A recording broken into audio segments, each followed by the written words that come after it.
everybody, welcome to the stream. Welcome. We are here and we are back for some more Punishing Gray Raven. But yeah, we're here and we are back. But yeah, hope you're all doing well today, because I certainly am. But yeah, we are here and we are back for some more Punishing Gray Raven. But I'm not Tascurus, your Catboy Assassin from Cyberpunk Futures, host singer is at your service. And we are here and we are back to dive into a new Punishing Gray Raven patch. So yeah, I'm super excited to dive in and check out this new patch. So let's go. But yeah, how's everyone doing today? I hope you're all doing well on this fine afternoon. But yeah, we are here and we are back. But yeah, I hope you're all doing well on this afternoon, because I certainly am. Finally came back home. But yeah, as you can see, we're here to check out this new patch that just dropped today. So yeah, let's go check it out. But yeah, let's see what we got. First on the sidebar here. Okay, so this is spending event. Okay, cool. Alright, spending event, which I'll likely ignore. Most likely. But yeah. Alright, let's see what else we got. Okay, packs. Yep, packs. Oh, coding. Definitely will check those out. These two out. Okay. Definitely will check these two out. Okay, what else do we have? Ah, the patch screen. Let's see. Let's see what we have. Oh, dude. Ooh. That is a beautiful splash screen, man. Wow. That is a beautiful splash screen. God damn. Okay. Alright. That's a beautiful splash screen. I love it. But yeah. Let's see. Alright, let's check this mode out. Spice and salt. Just found a new game, Spice and Salt. Alright. Okay, yeah. Alright. Okay, quarters. Okay, it's a city builder thing. Alright. That's another city builder event. Alright. Yep. I know.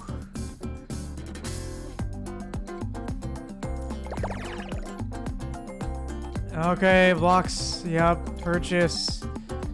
Yep, exploration has no cost. Yep, okay, so it's a city builder, alright. Okay, so this is the character trial, okay.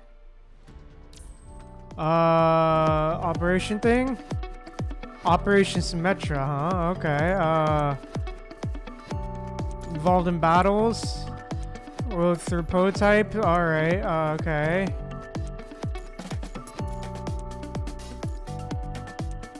Okay, so, okay, so it's a first-person shooter type deal. Got it.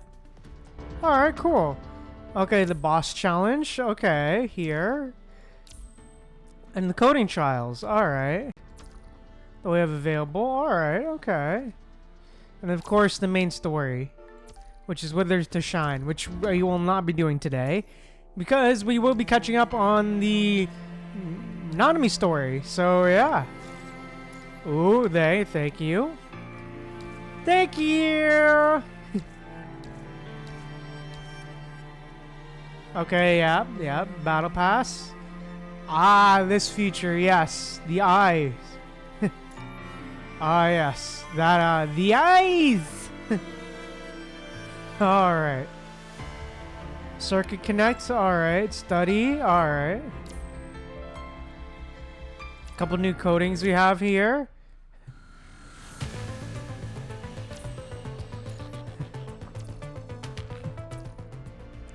Alright, and then the pet trials, alright.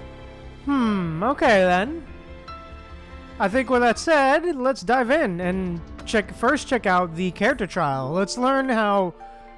oh, she has a fully voiced story as well. Huh? Alright. Oh, she has a fully voiced story as well. Okay. We'll definitely check that out once we finish the main story for that, but yeah. Let's first check out her character trial. Let's see how she works. Let's first see how Ishmael works. Let's go. Let's go. Alright, let's see. This is your final act. Oh, damn. Yo, the intro. Okay. Sorry, Celica. I need to quickly do stuff. Oh.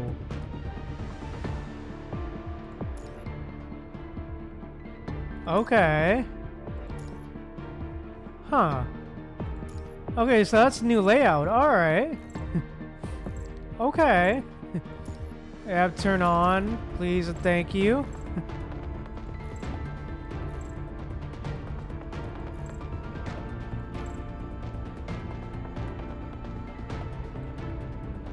Alright, okay. That's a status overview, okay.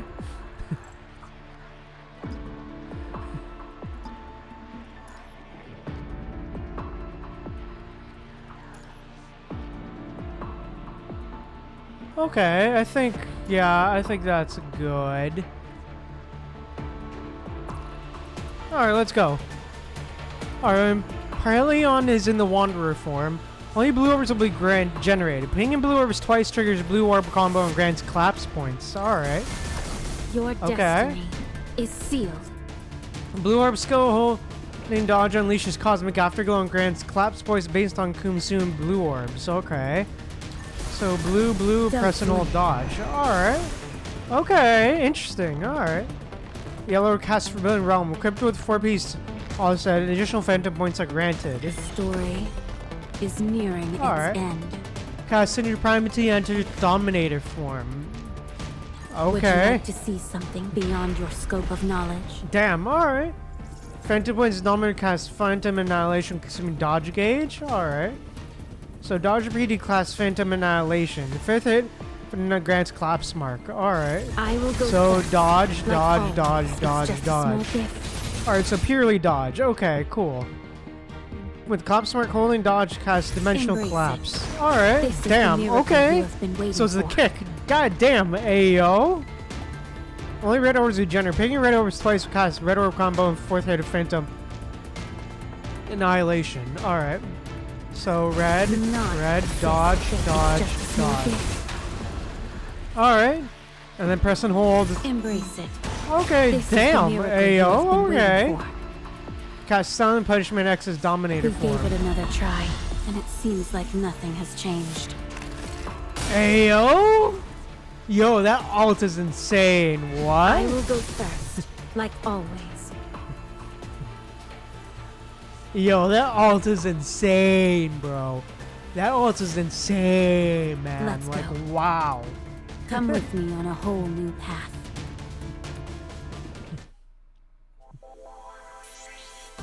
Like, goddamn. Alright. That alt is insane.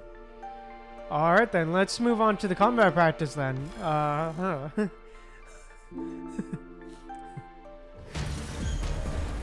This is your final act. Make it count. Alright. Brilliant's complete damage out of mid-cycle. Alright. So, X, blue, Don't hold and dodge. Alright. So, yellow. So, yellow and Story, sig. Would you like to see something beyond your scope of knowledge? So, dodge, I will dodge, go first. dodge, Like always, dodge. It's just a small gift. Dodge. Alright. I get it. I'm Embrace getting it so far. I'm getting This it. is the miracle you have been waiting for. And then press red orb Do for not replenish sig resist energy. fate. Alright. And We press gave it another try. so holds and it again. seems like Alright. nothing has Okay. changed. Complete cycle for Paralion. Halion. Releasing blue orb combo, press and hold dodge has Cosmic Alpha. Afterglow. Then activate Forbidden Realm and tap signature and enter Dominator form. Alright. Don't blink. The story. Would you like to? Hi, Emma Wilson. I'm good. How are you? Welcome to the stream. I will go first, like always. It's just a small gift. Embrace it. Alright, This is the red, miracle and you then have been signature. another Okay, try, I get And it. it seems like Alright, I nothing get has it. changed. I get the rotation. I got it. But damn, her rotation is Don't insane. Okay. I think I get it. It's a lot, but I think I get it. I think I get it in my small streamer brain. I think I understand in my small streamer brain.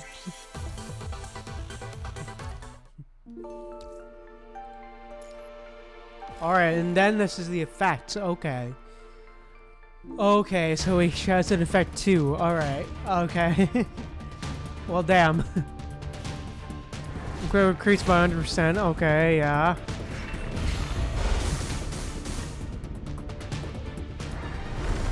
I will go first, like always. Do not visit the story. Is me. Don't blink. I will go first. Don't blink.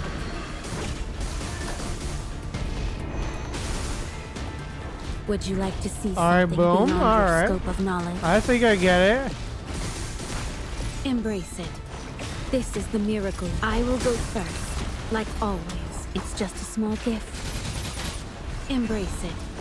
This is the miracle you have. We gave it another try, and it seems like nothing has changed.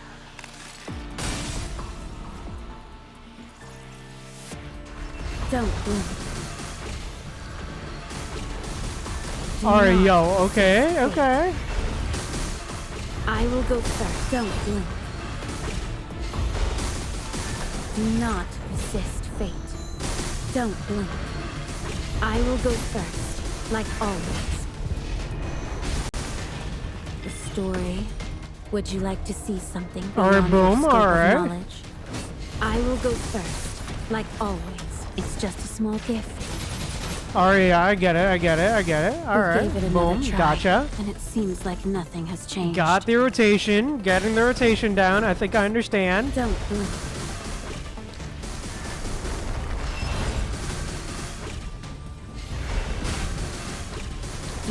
Don't blink. Would you like to see? Oh shit, I messed up the rotation. Damn. Embrace it. There we This is go. the miracle you have been waiting. The story. We gave it another try, and it seems like Boom. nothing has changed. Got him. Don't blink.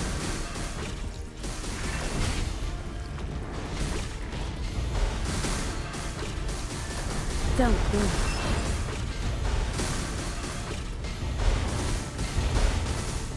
Okay, I'm not Don't blink. sure I get. Okay, there we go. Would you like to see something beyond your scope of knowledge? Boom. Alright, there we go. Done. I think I kind of get it, her Let's go. rotation. I'm not quite sure. Come with me on a whole I'm new not quite path. sure if I get a rotation or not, but yeah.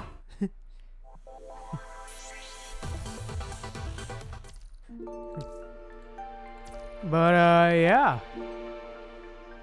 She seems pretty fun. I won't lie. I like it. I like her. She seems really fun, albeit a bit complicated. I won't lie. But yeah. I think with that said, let's move on and check out some of her codings actually. Some of the codings that released this patch. Let's see what they got. Let's start with Ishmael.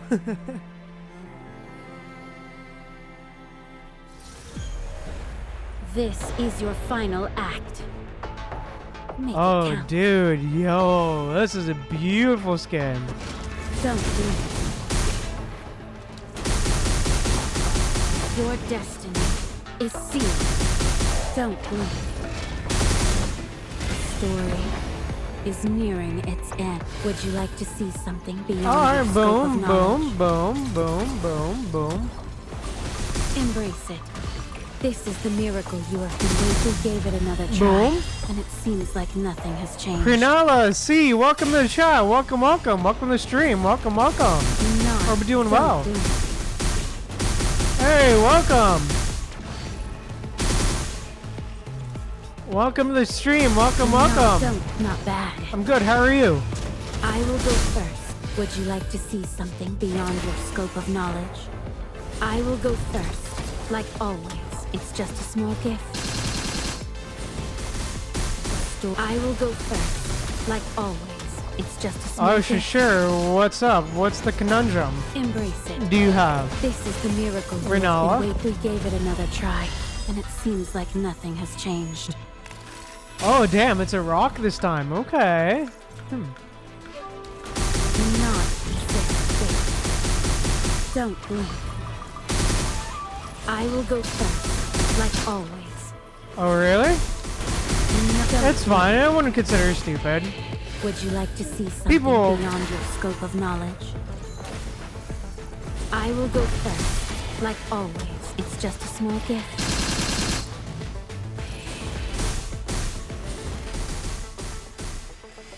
I will go first, like always. Not this fate. So what's up with the game UI? Not bad. We gave it another try. Renala? and it seems What's like up? Nothing has changed. You can't seem to choose, huh? So you're saying you can... So you're saying you don't know what to choose, considering the new layouts.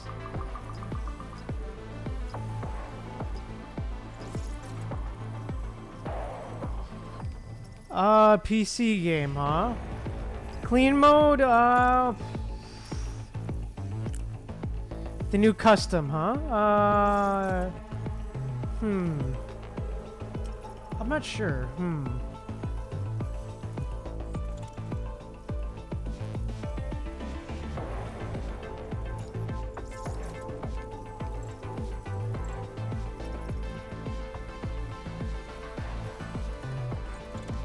Okay, understandable. Alright, so, like a PC game, what do you mean? Oh, you want to make it as small as possible, huh?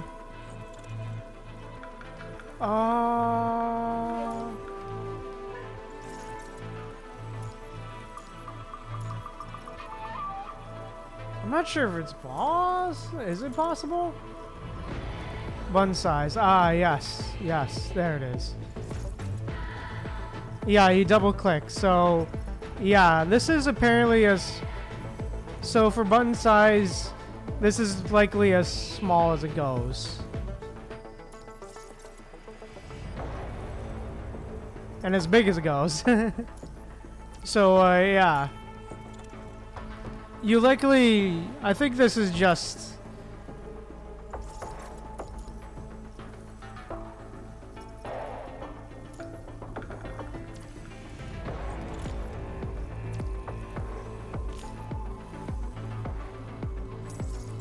Yeah, so basically, it's hard to do what you're looking for without an actual, like, possible, because you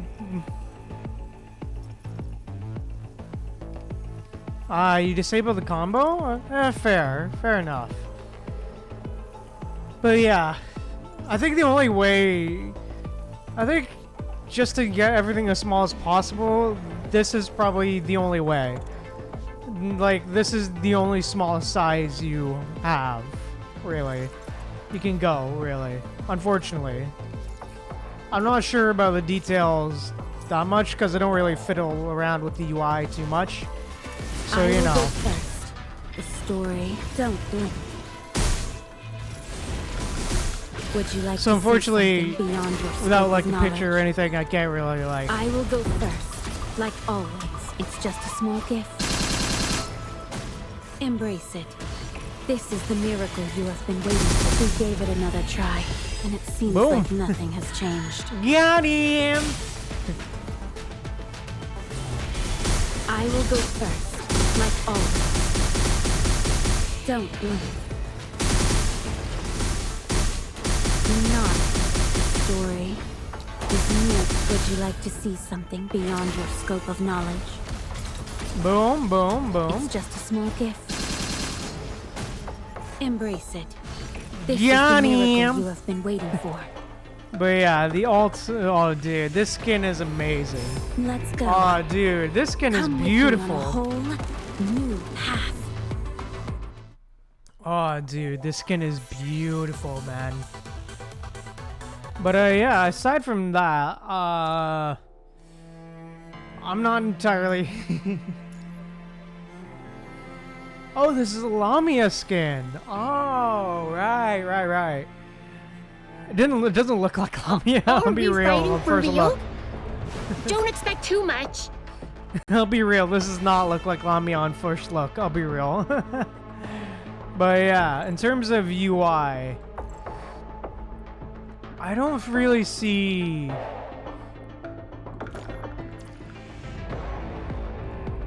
real reason for it.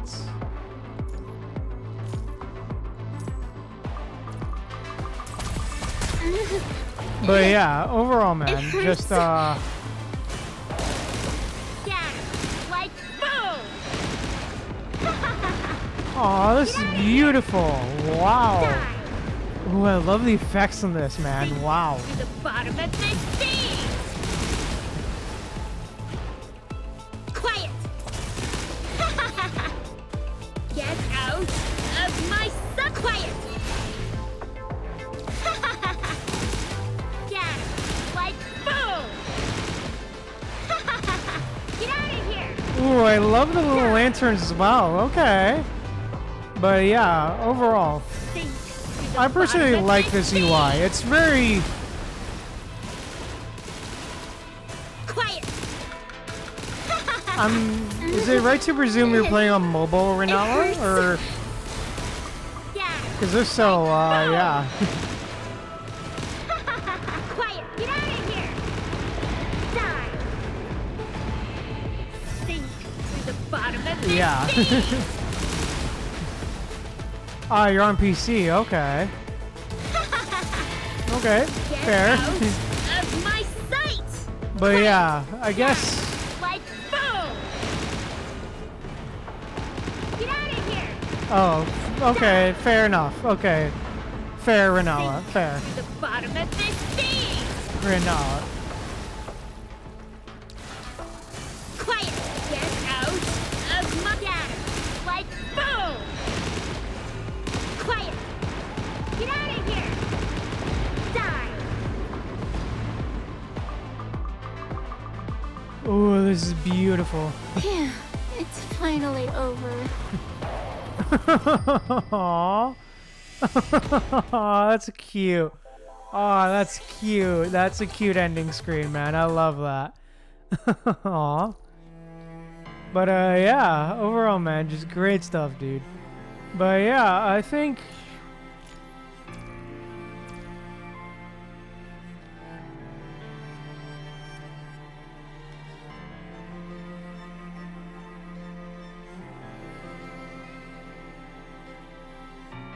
But yeah, overall, I would say just go off of vibes in terms of finding what you love. In terms of UI, I would mainly just attribute it to, like, my advice would just go off of vibes, really. In terms of UI and stuff like that. But yeah, I would mainly just, my advice is just go off vibes. Really. But yeah, I think with that said, let's do some polls. I think it's time we do some polls in this game that we play. So yeah, I think it's time we poll for a new unit today. I think it was time we play a poll, boy.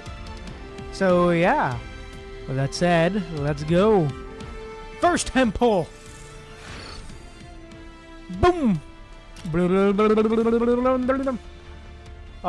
Fair enough. Fair enough, Renala. Fair. But I plan together, so yeah. Poll time!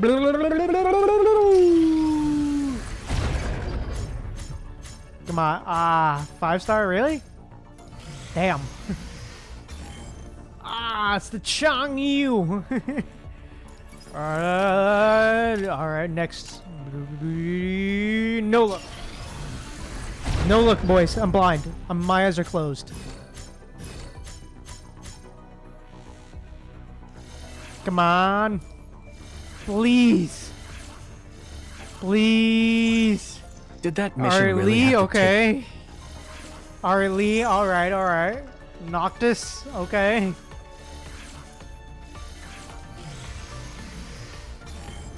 Alright, no. Alright. Okay, come on.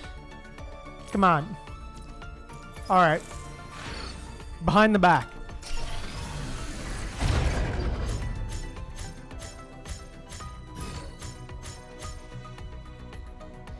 God damn it.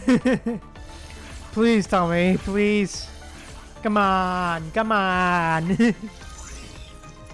Alright, Nautis. Really? Again? Really? Nothing? Really? Come on, man. Alright, skip luck. Skip luck time. Alright, skip.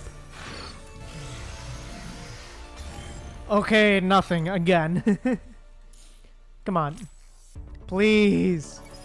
Please. No pity gang. Please, no pity gang.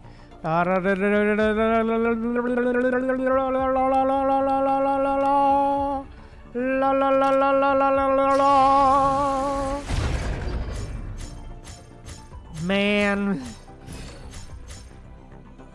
God damn it, bro. Really? Oh, this hurts. Oh, man.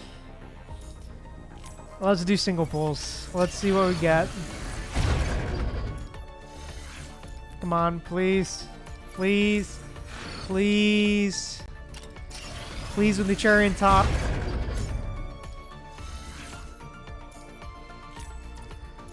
Oh boy. Come on. Come on. Come on. Really? Come on. Oh, god damn it.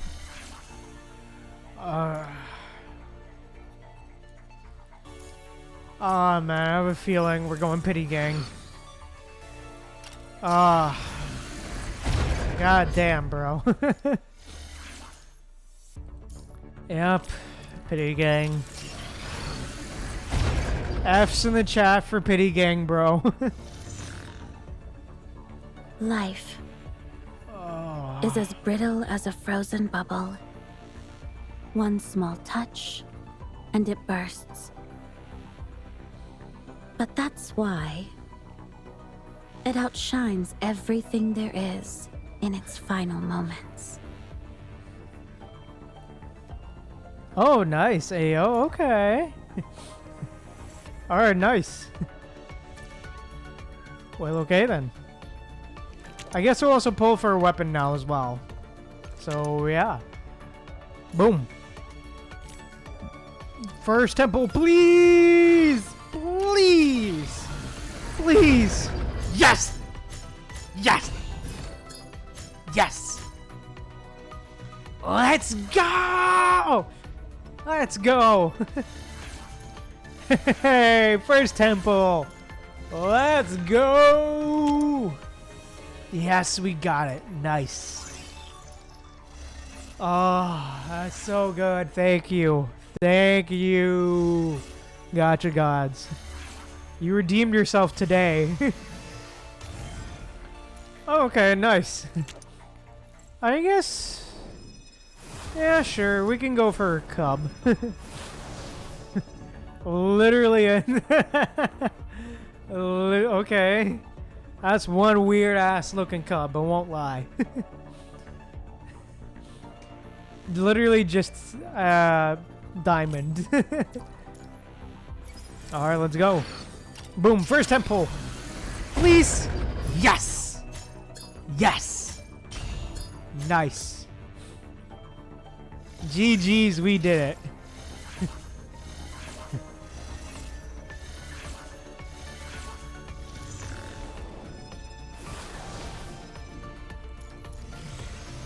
Oh man, that's good stuff. That is good stuff. But yeah, overall, man, good haul, I guess I could say. Thanks, Commandant. Ooh, triple S Though plus. I feel like I still Let's have room go. for improvement. Ooh, triple S plus Kamui. Hey, let's go. Let's go. Hey, let's go. You love to see that. You love to see it. Alright. SS I could triple use more S3. practice. Alright. Hanying. Alright. Okay then. You love to see it. Ah, yes. And of course, we can set our gender apparently. Oh, yes. We can, of course, set up this as well. Ooh, this is... Ooh, that's nice. Okay. Ooh, setting gender. Okay. Alright, let's do it. Let's set it. Alright, yeah. Let's set male, please. Yes, please. Thank you for the black cards. I will take that. Thank you very much. But, yeah. Man, just great stuff, dude. But yeah. What else do we have here?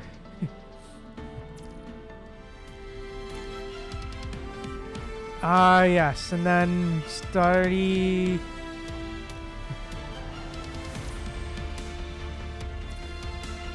Yes, and then story time.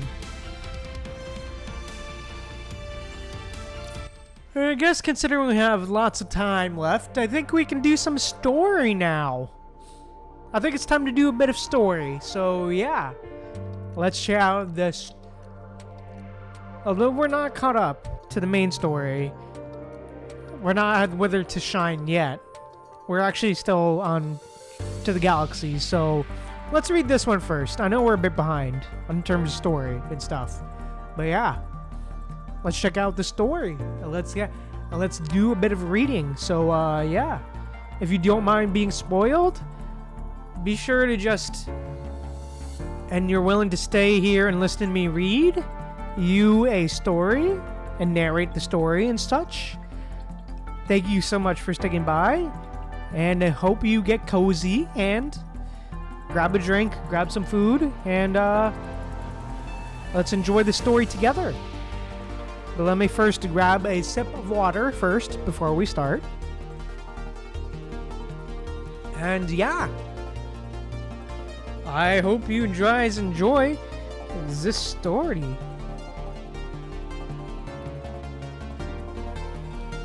So yeah.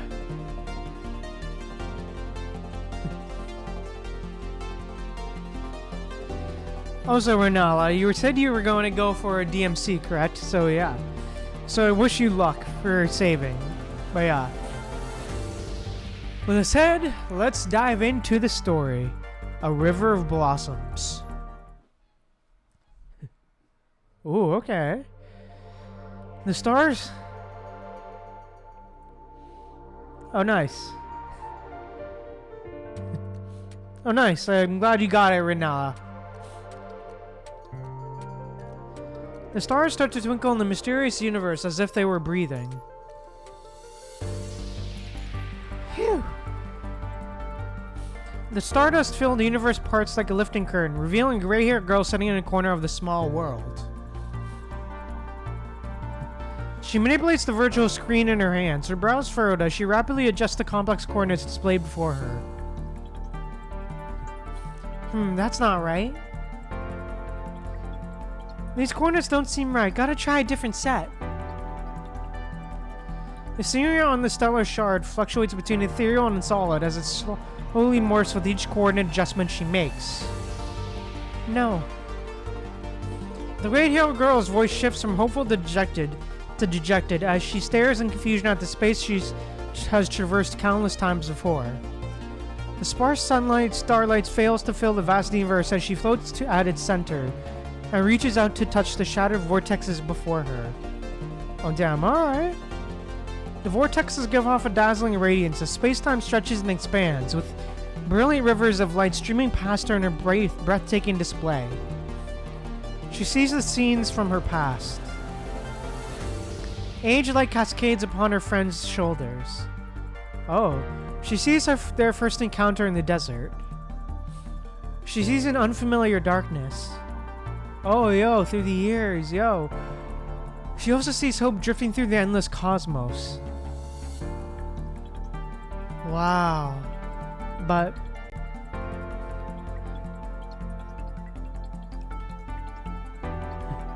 nope, it's not here either. She fiddles with the virtual screen, her head drooping in defeat. How could this be, though? Is there a hiccup with the new frame's navigation system?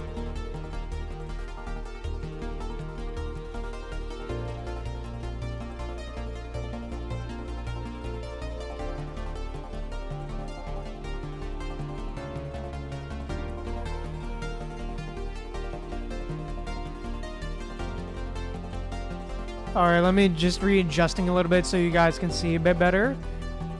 Or at least the dialogue a bit better, hopefully.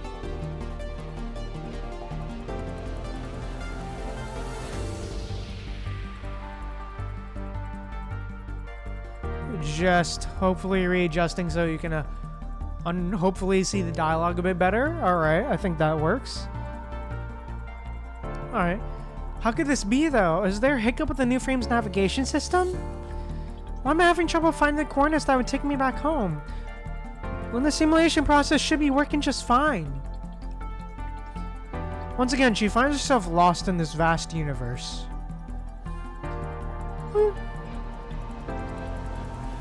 Oh, yo, the art. Why is this happening?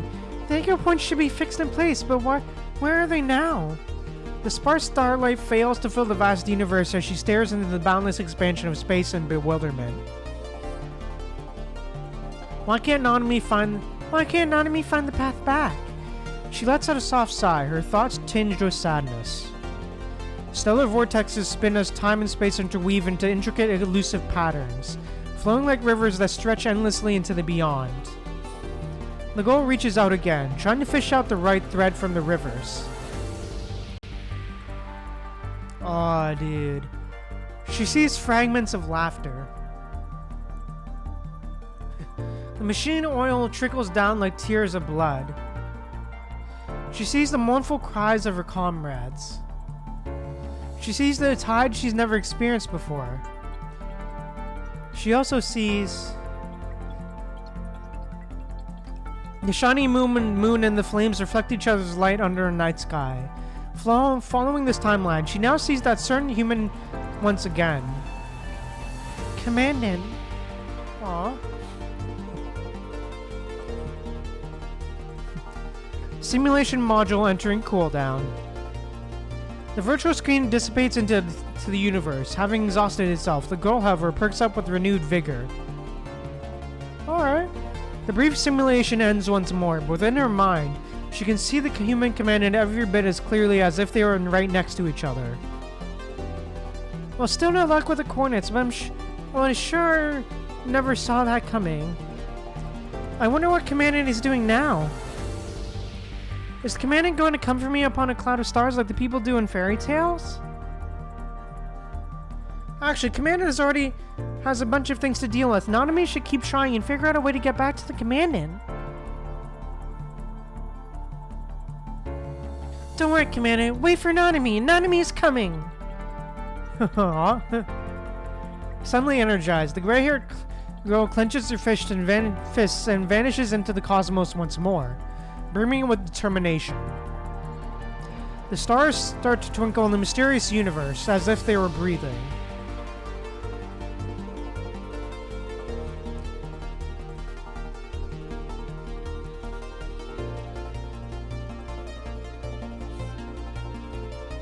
Damn, alright. To the Galaxies. Chapter 32. Oh, that was a short intro. Alright, okay, let's go. Nice, alright, I like it. Ooh, interesting setup. I won't lie. Interesting setup, for real. Definitely an interesting setup to this chapter. An interesting premise as well to set up this chapter. But yeah. Let's keep going. Future yet to be.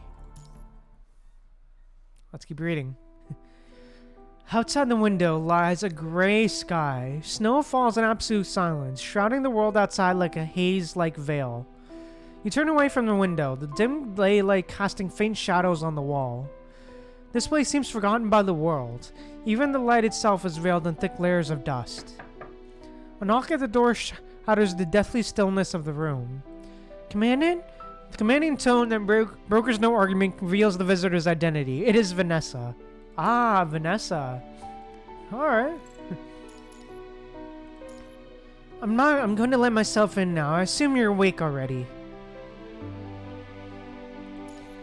The wooden door creaks open, and a familiar yet unfamiliar construct appears before you against the light.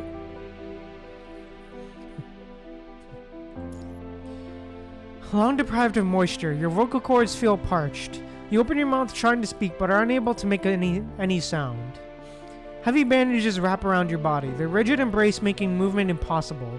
Even maintaining a sitting position has drained away what little energy you still have left. Damn, alright.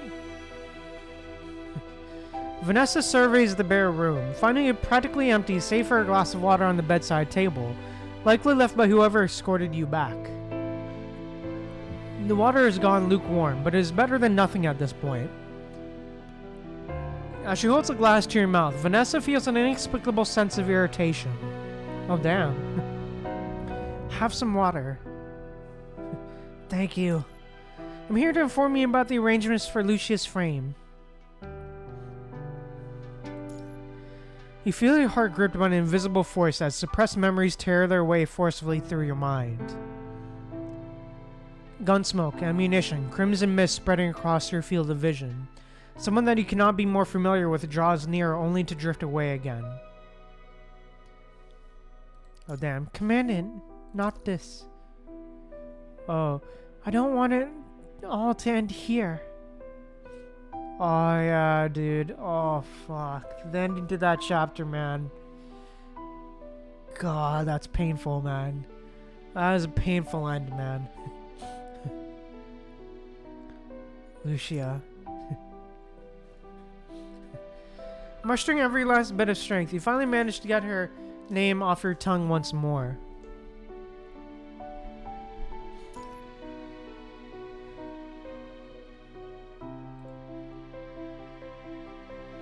Don't waste your energy. Your body's exhausted and severely dehydrated. You need time to recover. You placed Lucia's frame in a sleeping pod at the settlement. Emma and Rose have made multiple attempts to fix the Omega Core in her frame, but haven't had any luck so far. Damn.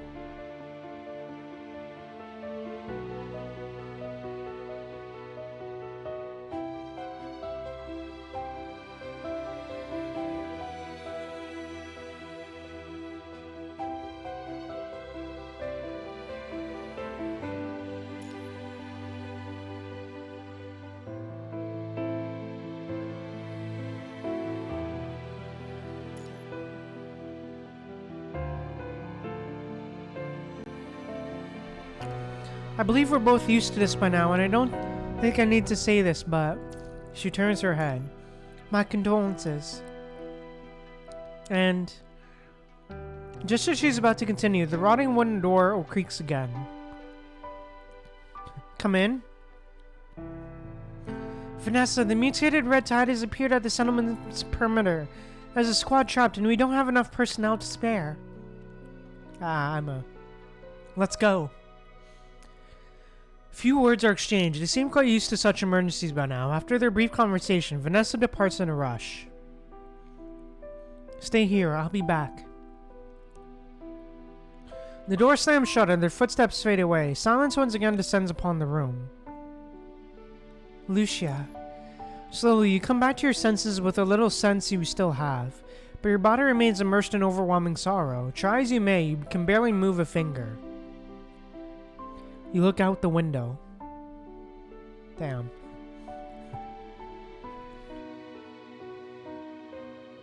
Beyond the window lies a gray sky, as heavy snow blankets the entire world. Damn, alright. Vanessa and Emma rush to the location of the distress signal. The battle rages on until, with their support, the mutated red tide finally retreats. The surviving squad members have to keep one another standing as they deal with the aftermath. Vanessa has become a construct for quite some time now, but she still has no love for combat. Damn. How revolting.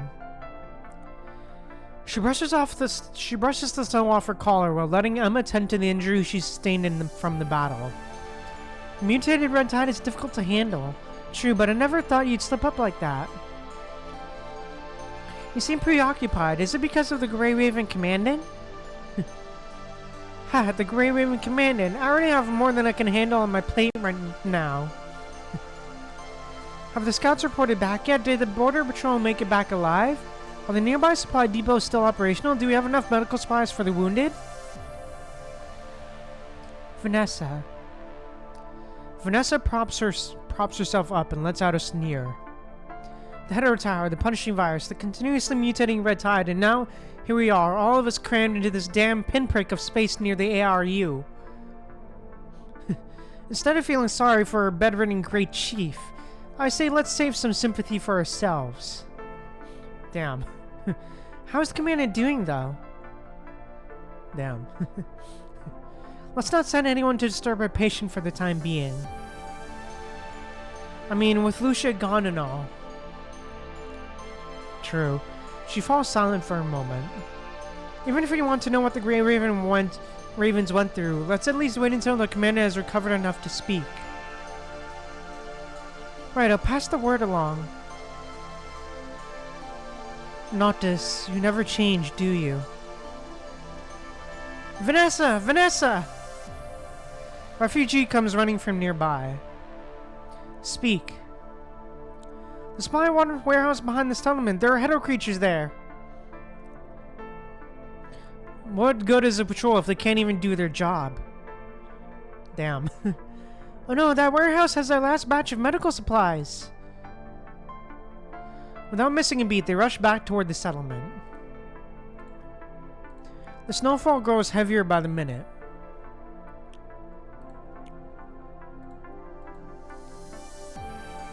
They barely reach the outskirts when they see the settlement in chaos, with casualties being rushed to the medical tents. Vanessa! Just then a refugee spots them and comes running over, calling out Vanessa from a distance. Cut to the chase. I'm tired of hearing my name called today. Did the hetero creatures completely destroy the warehouse? Damn it. I knew we should have left someone behind at the settlement. Emma, plant emergency protocols and list the damaged supplies. When you're done. The warehouse is undamaged. Oh. Then what's all the fuss about? Has Discord returned out early? It's the commander from that small room in the corner who came out and led the off-duty patrol team to lure away the hetero creatures. I can't believe what an elite commander from the old Babylonia is capable of. I can't imagine how powerful Babylonia must have been at its peak. The Earthborn human gazes up at the sky, his eyes beam with admiration. The commandant came out? Ha! Can't say I'm surprised. Looking behind the refugee, she does not see the Grey Raven commandant. Where is that commandant? I thought the commandant was just over there. Might have passed out again. Vanessa?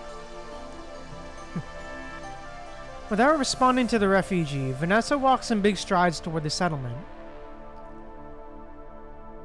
Damn. Didn't I tell you to stay here?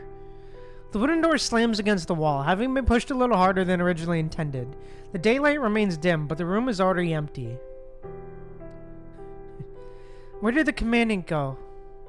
You mean the one you brought back? Oh my, that person was absolutely incredible. I asked you a question. And my fifth commandant headed toward the center of the settlement by the great tombstone. Oh, damn. Oh, that's a bit morbid. At the heart of the settlement stands a towering stone monument. At first, the stone monument was merely a relic from the Golden Age city, weathered by time yet standing tall at the center of this land. When the settlement was established as a permanent refuge, someone unknown became the first to carve the names of the fallen into the stone. Anthony, Constance, Selk, Sika, Daniel. Oh shit. Ross, Ellie, Bambinata, Jiang, Yangji, Anji. Oh shit. Oh, those are people we know. Oh crap. So they're all dead? Oh Humans used to tread carefully around the subject of death, as if avoiding it could somehow ward off the farewells brought by disasters. But now that farewells have become commonplace, such taboos mean nothing. The monument is simply known as the Great Tombstone, a landmark at the center of the settlement. Damn. Vanessa's breath creates wisps of vapor in the air. After a quick calibration of her visual module, she spots the unmistakable figure before the Great Tombstone, both draped in the same blanket of snow. Oh, that's us. Hey, oh, okay. Trying to play tough, huh? You're putting yourself in danger when you aren't fully recovered. Is that why what they taught you in FOS? Noctis? Despite her words, the figure remains completely still before the tombstone. Hey! Sensing something amiss, Vanessa scurries up and grabs you by your shoulders, forcefully turning you around. Her words of reproach die in her throat as she meets your vacant, lifeless eyes. Damn. You. The heavy snow continues to fall. Damn. With the head of a creature lured away by the patrol, you gaze upon the tombstone amidst the swirling snow as you are trapped in an uncertain future. You trace your fingers trace over the names, some of which you know, while others you do not. Each line of the dark engraving is a scar time has left behind, forever branded into the gray stone. Damn, bro, that's rough, dude. Wow.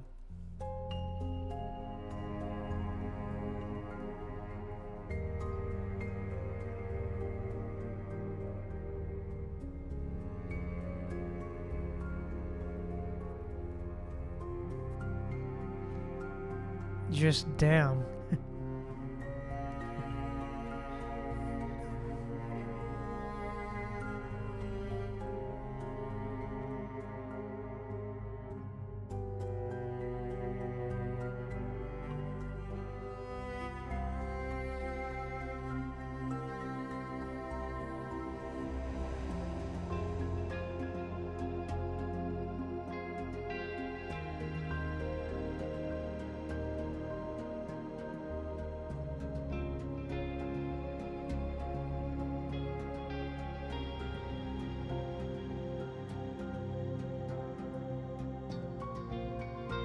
Yeah, just ouch. From top to bottom, countless memories are densely etched onto the memorial stone that towers beyond sight. They're all gone. Your breathing becomes rapid and uncontrollable as exhaustion, like a strand of fragile yet sharp spider silk, slowly pierces your heart, draining what little life you have left. Damn, alright. Grey-Raven Commandant. Her ethereal voice sounds like it's traveled through time and space to reach you here. Play tough, taught you FOS. Damn. Feeling a firm grip on your shoulder, you slowly turn around. Vanessa's eyes, you see an exhausted and numbed human face, pale as a ghost that escaped its grave. You... Commandant, how in the world? Commandant, what happened? Are you alright? What's going on? I'll contact the Star of Life right away. Commandant, not this.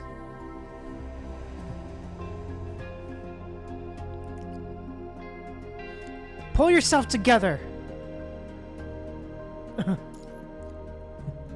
With that, you snap back to your senses. Oh, damn.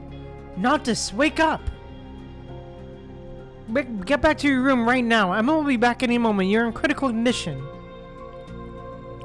Vanessa furrows her brow as she checks the infection readings on the protective suit you're reading. I should have locked that door. Hello, Noctis? She's surprised to find you unresponsive, no matter how she calls your name. Your pupils are dilated and unfocused, and you're seemingly deaf to her voice. Damn it. Her knuckles white with tension. Vanessa grinds her teeth as she fights back the urge to explode. What are you trying to do? Freeze yourself to death out here? Is this why Lucia brought you back to bury yourself beneath this gravestone? Seemingly triggered by some keyword, you break into a coughing fit, showing signs of regaining consciousness.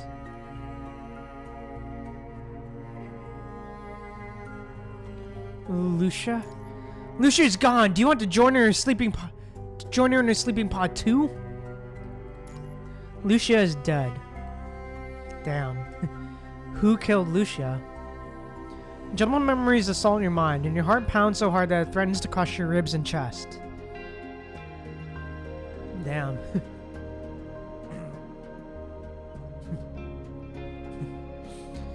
Fragments of vivid colors crash across your retina as Lucia moves her lips in her memory, seemingly trying to tell you something. Captain Noctis? Even so, that also brings the promise of fresh hope. I'm so glad I got the chance to meet you, Noctis. Damn. Oof. The wind now bites as cold as it did that day, except Lucia now lies in a sleeping pod. Alright. Seeing your eyes lose focus once again, Vanessa clenches her fist tightly. Slam. Oh, Jesus. She slams her fist into the gravestone behind you, the metallic scent of vital fluid piercing the frigid air. Oh shit, yo. Yo.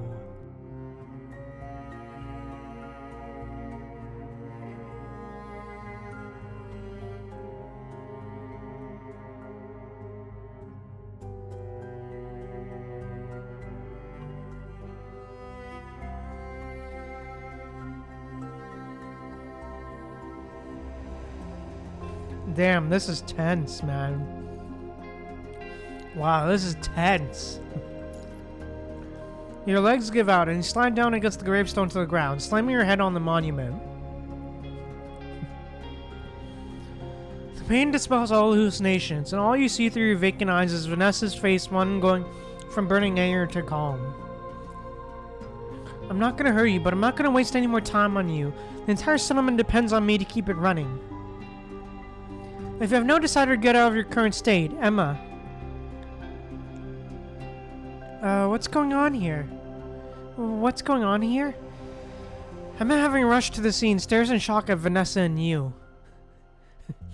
The commandant just successfully commanded the patrol and saved our supply depot. I'm here to evaluate the commandant's performance to distribute the appropriate rewards. Damn. Okay, but... Do as I say. Once everything's done, escort the commandant to the logistics and let them handle things from there. Understood. Your spider doubts. Emma continues to follow Vanessa's orders. As for you, I understand how you feel, but I'm living on Earth for 30 years now. Crimson vital fluid slowly creeps over Bambinato's name on the gravestone. That's it. If you can't get back on your feet, just remain seated. Live on and live as a normal person. Perhaps that's what Lucia... She presses her lips together and speaks no more, turning to leave. Down. Her footsteps fade into the distance.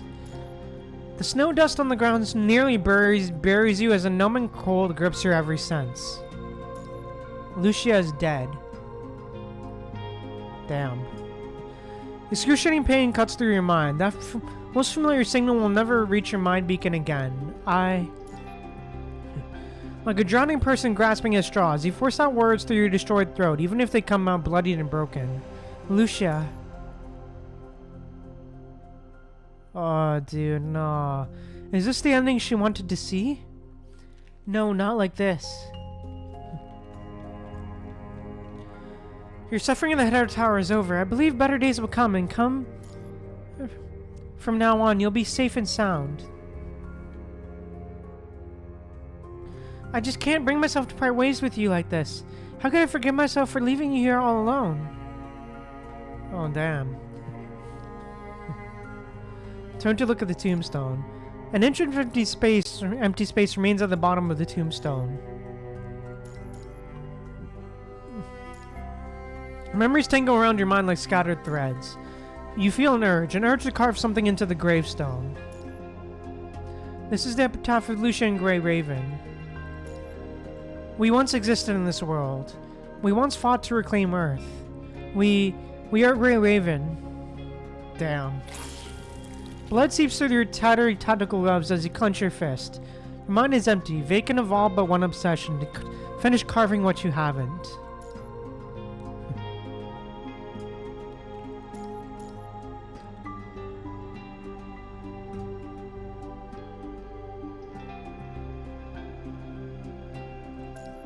Carve Lucia's name, damn. There are no survivors in this catastrophe. This will end. Lucia. Oh, damn, man. Feeling tired, I just want to sleep.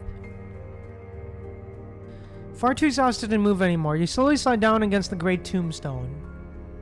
Damn. At some point, the heavy snow has stopped. The setting sun pierces through the deep hazy clouds, scattering its dying rays as night falls like a curtain and slowly drapes over the sky. Damn, this is sad, man. The battle on the Hetero Tower flashes in your mind like a kaleidoscope of memories, with Lucia's smile being the last thing you remember. I'll never regret paying this price. A future without you is meaningless, and a future that doesn't align with our vision of peace is even more futile. So please, don't blame yourself once I'm gone. It's not because we made the wrong choice.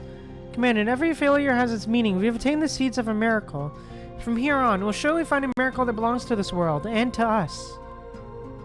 Damn.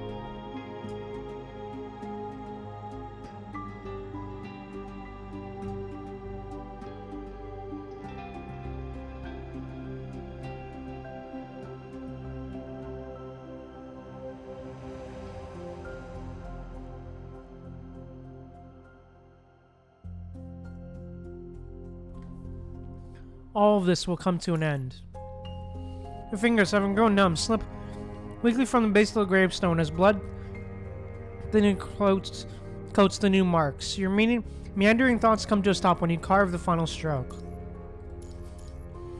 The trail of blood stretches into the shape of a smile, just like one's drawn on the back of your hand so many years ago. Someone calls out in the distance, the muffled voice drifting away from you. The twilight's glow fills the sky, as far as you can see. This time when you wake up, you will truly be alone. Lucia. Damn. Oh man, nah. I made you a promise. I won't blame myself and I won't give up.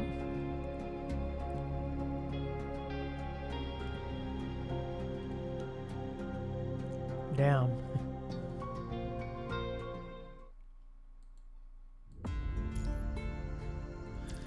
So we're just handing over our buffer zones to the hetero creatures now? Yes, it happened so suddenly in our outposts. Or none of this would have happened had our human soldiers been able to handle those hetero creatures in combat. The buffer zones were always meant to buy us time. Speaking of which, do we have all our supplies back now? Berninia's chest tightens as Vanessa's voice grows icier by the second. Forget the medium and heavy equipment. What happened to the serum and all the portable supplies? I'm very sorry. Facing helpless Barniga, who is sweating profusely, Vanessa takes a deep breath. Adjust the flags on the tactical map. I need to assess our current situation. As Barniga adjusts pieces, the crude tactical map clearly shows the borders between areas controlled by humans and hetero creatures. And the situation looks grim. If we want to reclaim the buffer zones, we'll have to suspend the flanking operation from last week. While our standby forces are sufficient for one recovery operation, this would leave us no reserve forces to handle emergencies. But if we completely abandon the buffer zones, both staging areas on our flanks will be compromised. Call back the recon patrol units. Logistics needs to be in full force except for the teams in the agricultural zones. But we can barely Or you can just abandon the buffer zones entirely, give up the staging areas tomorrow, and join me in planning our grand escape the day after that. Damn. That's all I've got to say now. Cold draft pushes through the gap of the unlocked door. Well, guess all the bad things just have to happen at the same time, huh? Add it to the list. We're getting the lock fixed tomorrow. As she furrows her brow and grabs the handle, a cold hand and a tactical glove grips the door frame from the outside. Civilians are forbidden from this area, let alone privy to military intel. Do you want to die? Put the recon and patrol units under my command. I'll break through those header creatures with them. If they just took our buffer zones, they're compromised. You? You know what I can do, Vanessa. Also, I just remembered a few things. As you slowly come back to your senses, memories about the header tower and its core flood your mind.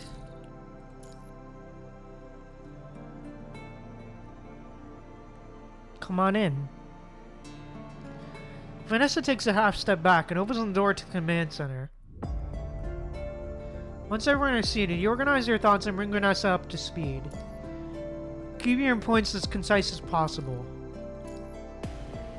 The header tower, a time machine. If I didn't know you better, I think you were some sci-fi writer trying to mess with me. I'm not making any of these up. This is what we learned in the header tower, including the core. Hey, Fuzzy, welcome to the stream. Welcome, welcome. Welcome, Fuzzy. Hope you're doing well. Hey, Fuzzy, welcome to the stream. Welcome, welcome. How are you doing, Fuzzy? Long time. Wait a minute. How are you doing, Fuzzy? Can the core really bring humanity new hope? Can it really help humanity win this hopeless war? Rosa isn't at the settlement. It's too dangerous here. She might be cautious, but she isn't exactly good in combat. So we set up her lab somewhere further away. Hey, Celestial, welcome to the stream. Welcome, welcome. Hi, Celestial, welcome to the stream. Welcome, welcome. Hi. We're playing Punishing Grey Raven right now, actually. Welcome to the stream. Welcome, welcome. We're currently doing some story at the moment. We're currently continuing the story. Main story, actually. It's called To the Get... Yeah, PGR. It's doing well. It's going... PGR is going great. Although right now it isn't exactly looking... Although right now the story is looking pretty grim, I would say. So yeah. It is looking pretty damn grim at the moment. Well, actually, this isn't the one with Lucia. This is basically the next chapter. This isn't exactly the one with Lucia. The one we did with Lucia was a few streams ago. This is mainly sort of like the mainly like the next like story chapter, and mainly apparently has to do with nanami now. So yeah. But we're currently dealing with the aftermath of what happened with Lucia. It's fair. It's fine, Celestial. It's fine.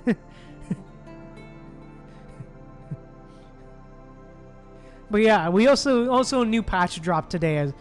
Also, a new patch dropped recently as well. So yeah, we also did some polls earlier as well. So yeah, Celestial. Rosa isn't at the summons, so we set up in a lab far, far away. These questions will remain unanswered until Rosa returns. I do want to get to the bottom of what's happening at the header tower, but for now, we'll have to put it on hold.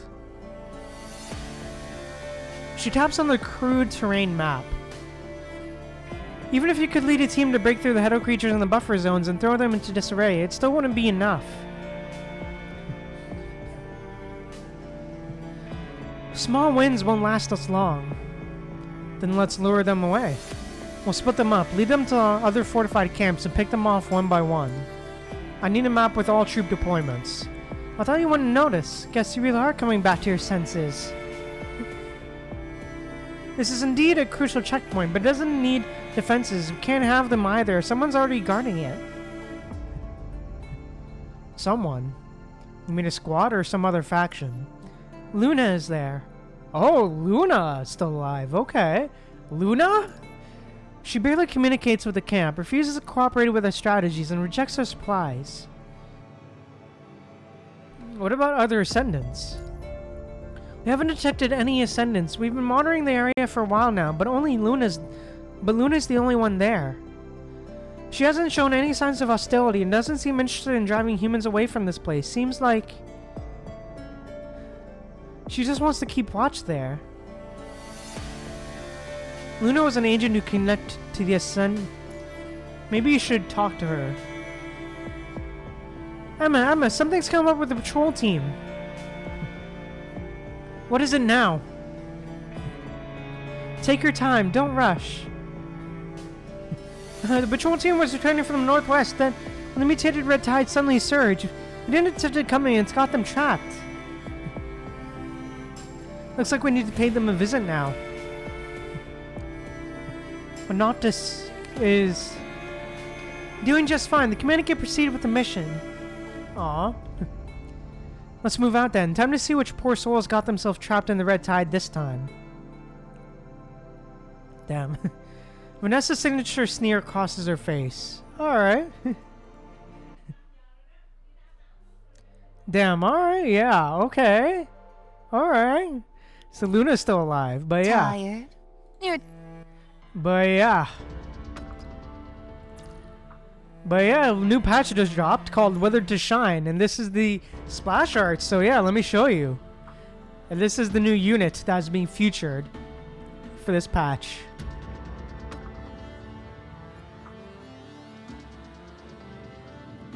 Ishmael! It's Ishmael! We also did her character trial as well, so yeah, there's that.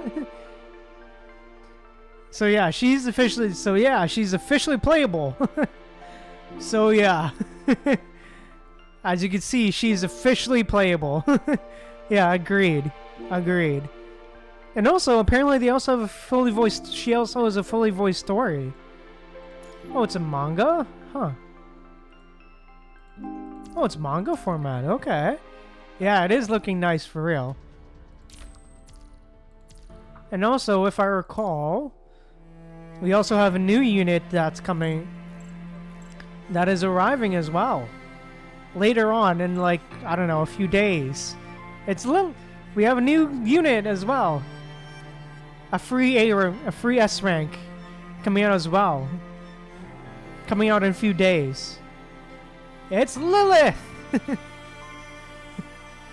Yep, it's Lilith from Alpha's patch. So, yeah, very nice indeed.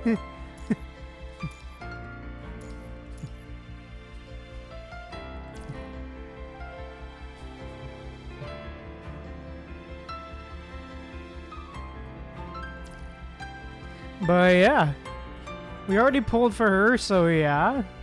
Also, Ishmael is officially the newest Void unit as well. She is also the newest Void unit as well. And her animations are actually insane as well. Like, they're actually insane. Like, let's give it a brief look.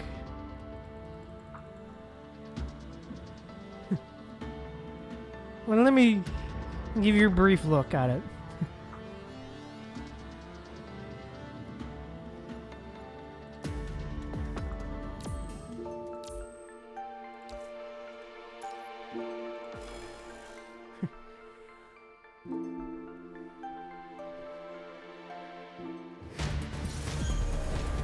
This is your final act.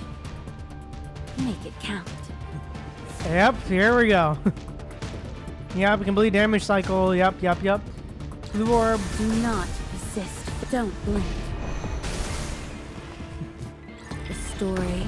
Would you like to see something beyond your scope of knowledge? I will go first. Like always, it's just a small gift. And then press and hold. Embrace it. This is the miracle Boom. you have been waiting for. And then We gave it another try, and it seems like nothing has changed. But yeah, those are animations for real. But yeah, that's nice for real. Those are some real nice looking animations for real. But yeah. I believe she also has a another nice skin as well. This one.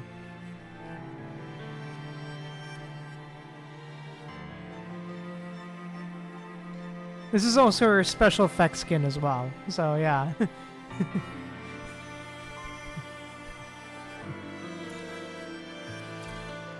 But yeah, overall, man, just great stuff. But yeah. So basically, to summarize, currently, yeah, agreed. It is a very nice skin, Celestial. But yeah, to basically summarize what so far, what happened is that we basically found this node was basically about nanami at the center of the universe and basically at the center of time and all that. Basically trying to figure out and reflecting on, you know, everything. And trying to return to her own time. And then this was, of course, again, the aftermath of us waking up and stuff. After Lucia, quote-unquote, died. And we also found out that a lot of people... And also, we also found out in this node that a lot of people we know, a lot of named characters have died. Over the time skip. At least. Including, but not limited to, Bambinata, Sika, our... I believe Simon, some of the Kowloon crew, and then, yeah. Yeah, a lot of named characters that we know died in the time skip. Yeah. Yeah, this is effectively what this... Yeah, this is basically what this steeple thing is. It's basically the name... It's basically one big gravestone, essentially. This is effectively one big headstone, really. Yeah, the wall of names, for real. But yeah, this is where we are currently. Where everything has gone to crap. But yeah. With that said, let's keep going. That's a real brief summary of it. But yeah, let's keep going. Time to talk to Luna. Irreversible end. Alright. Oh, the art. Alright. Oh, the art. Okay. She sits indifferently in this corner of the snowfield as howling winds whip around her. The mutated red tide intertwines with snowflakes, creating twisted patterns like corroded marble. Yeah, agreed. It looks pretty for real, Celestial.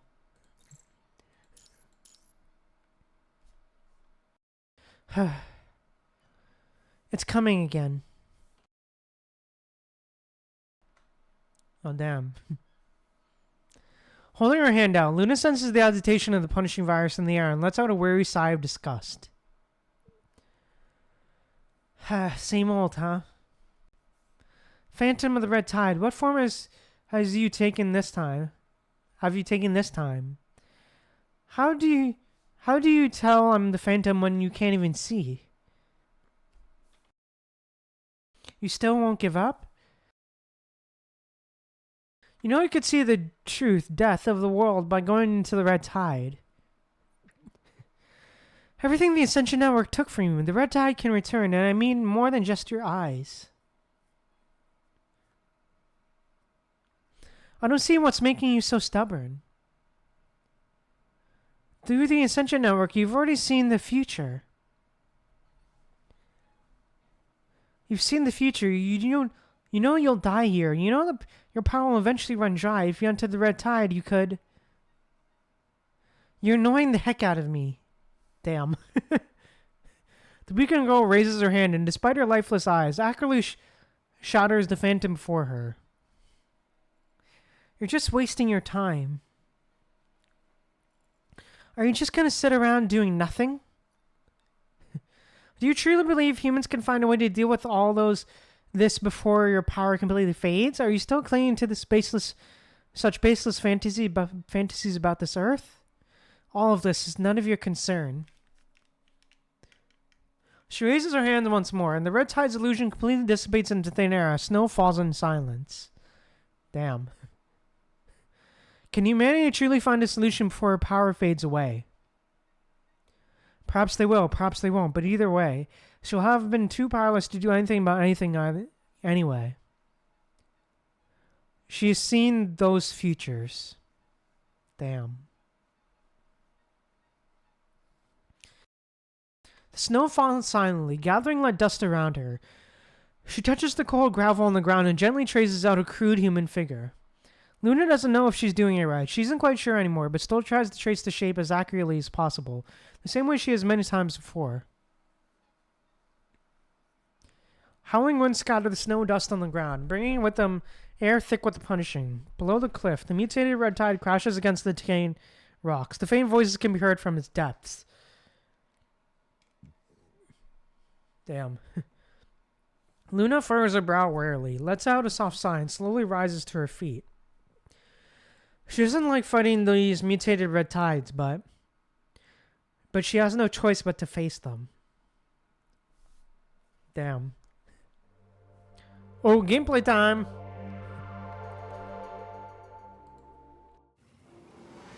Here we go again. Noisy. For real, that is rough for real. Agreed, Celestial. Crumble and dissipate. Disperse. Embrace your end and show me then. Let's see what else you can do. Alright.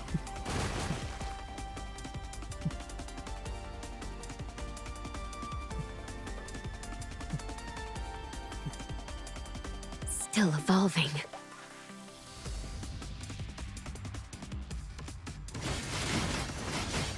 Embrace your end in truth. It ends here. Leave.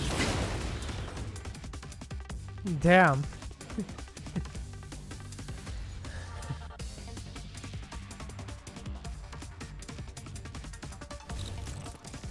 Oh.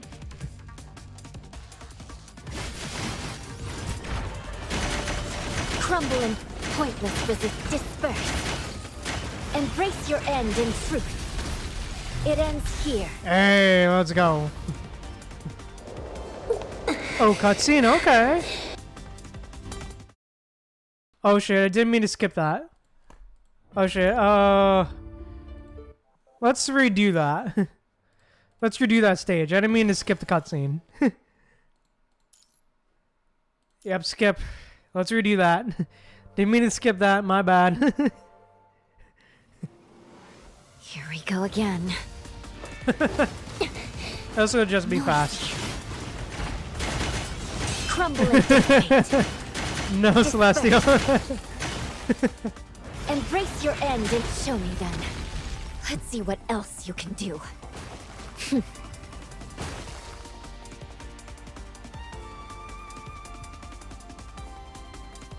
Still evolving.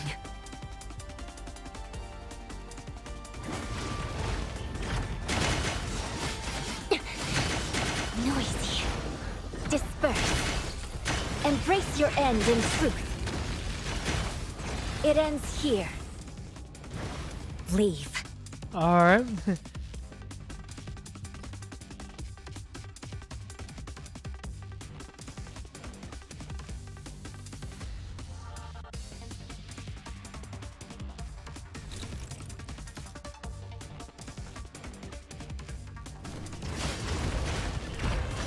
Disperse.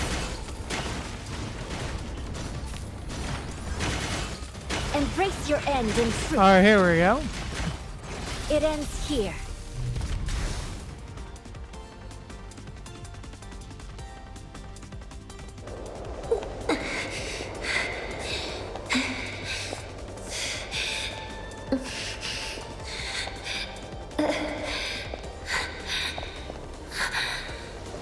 Oh boy. Hey? Hey, let's go!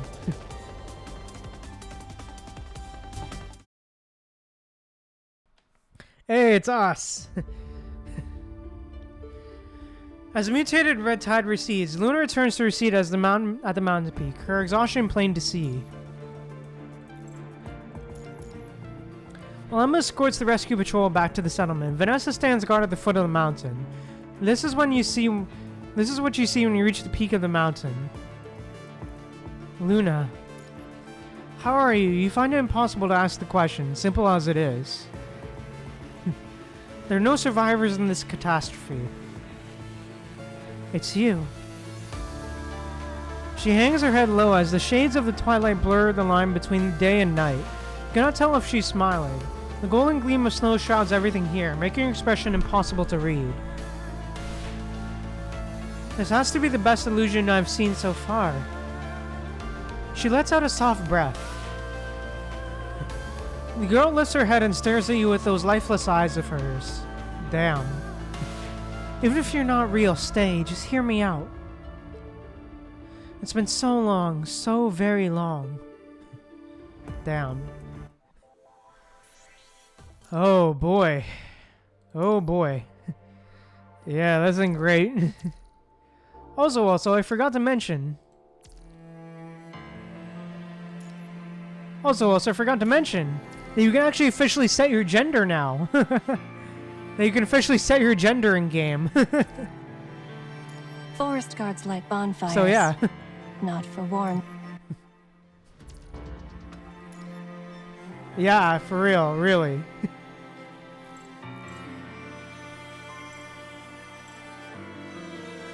Yeah, real. Yeah, oh, yeah, wow, for real. I believe that'll be important coming up. Anyways. Yeah, I believe you could choose between male, female, and just confidential, basically. So yeah. And you can change it anytime you want. So yeah. But yeah, with that said, let's keep going. Fate's Onslaught.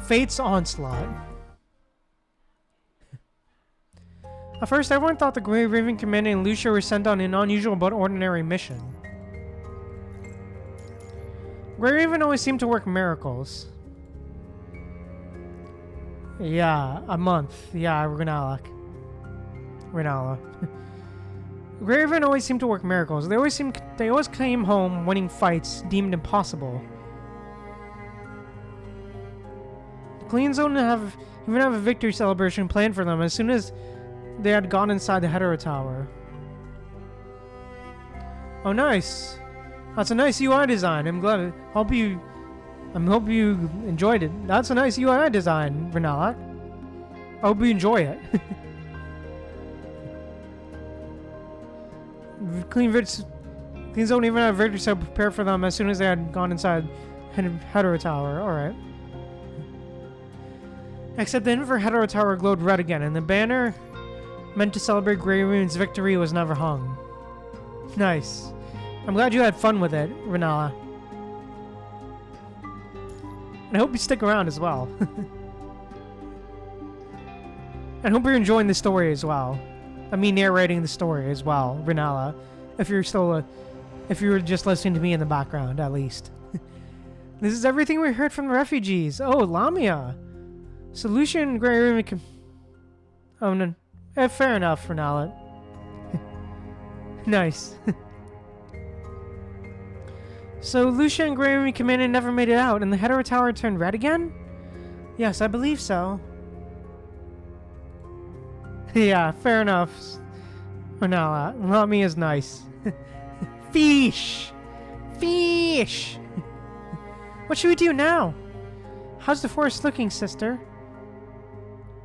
The red tide has become more dangerous now. Yeah, it is very much always good to see her for real, Celestial. Roland and I tried to enter the Hetero Forest to look for Cradle, but she wasn't there. She might be hiding somewhere.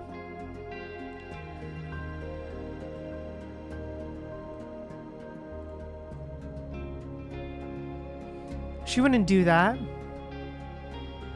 Luna closed her eyes as the wind brushed past her fingertips, carrying with an unsettling presence. The red tide has gotten out of control. Without an administrator, the red tide surged across the land like a raging sea, like a horse that has broken free from its reins. Those hetero creatures have gone mad. Yeah, true, true. I can agree on Vera, Renala. I can agree on Vera, for real. They only used to wander around the hetero forest and rarely ever appeared in the conservation area, but they stormed into the conservation area this time and nearly melted everyone there. They've all gone insane. Calm down. Are you saying all the hetero creatures have gone haywire? Yes, they're all gone mad. They broke through the conservation area's defenses by force, crawling in over the corpses of their own kind. Damn. Send an emergency report. This is already the 4th conservation area reporting hetero creatures losing control.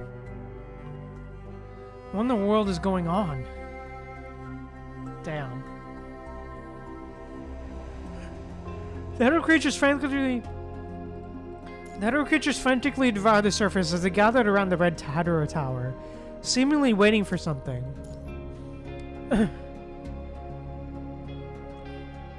In the tide-soaked hetero forest, Luna struggles to rise from the red tide, choking and coughing. Luna! Miss Luna, is it still not working? Working? The red tide has rejected my power. They resist my control and refuse to obey my commands. They stopped trying. Humanity. Their survival doesn't concern us. I'm afraid things aren't as simple as this time. On her way to the hetero forest, Luna's attempted to use the Ascension Network once more to simulate the future. Okay. She saw a snow-covered future.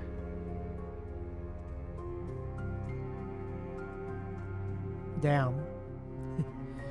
I've tried many times since then, but I still can't gain control of the red tide. After several attempts, I discovered another consciousness within it. Chaos. So you're connected to all these. I figured as much. The gray-haired girl cast a knowing look your way. She seemed unable to fully control the red tide since she spent most of her time in slumber. I tried talking to her, but she seemed barely conscious.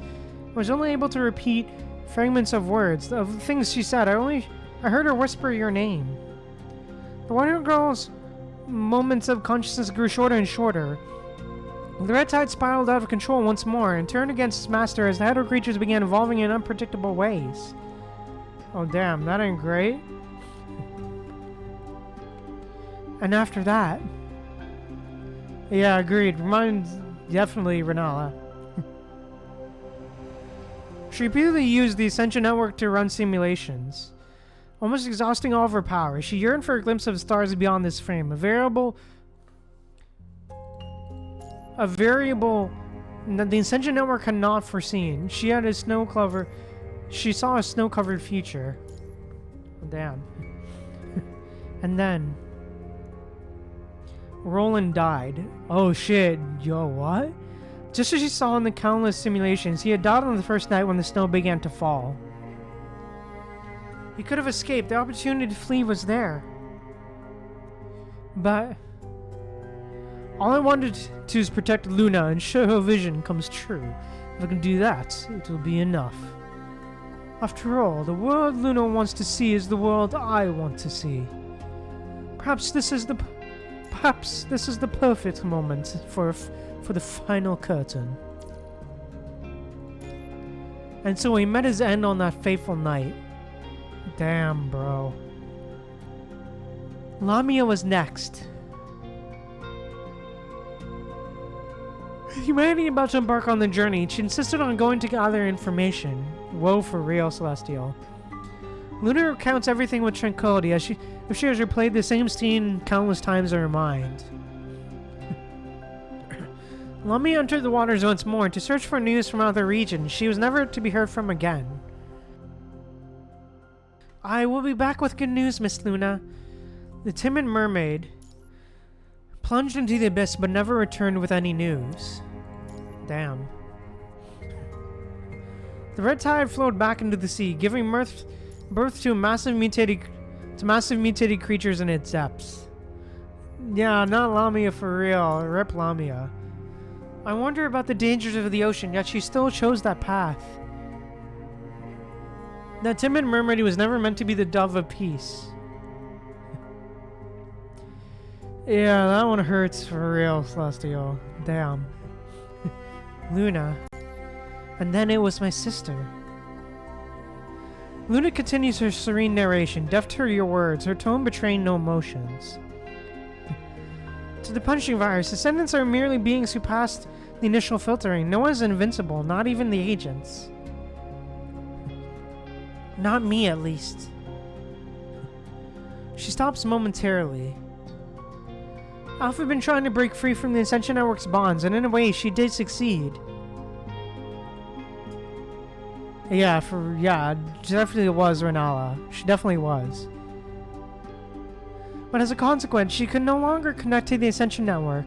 Even as an agent, I wasn't able to do anything to help her.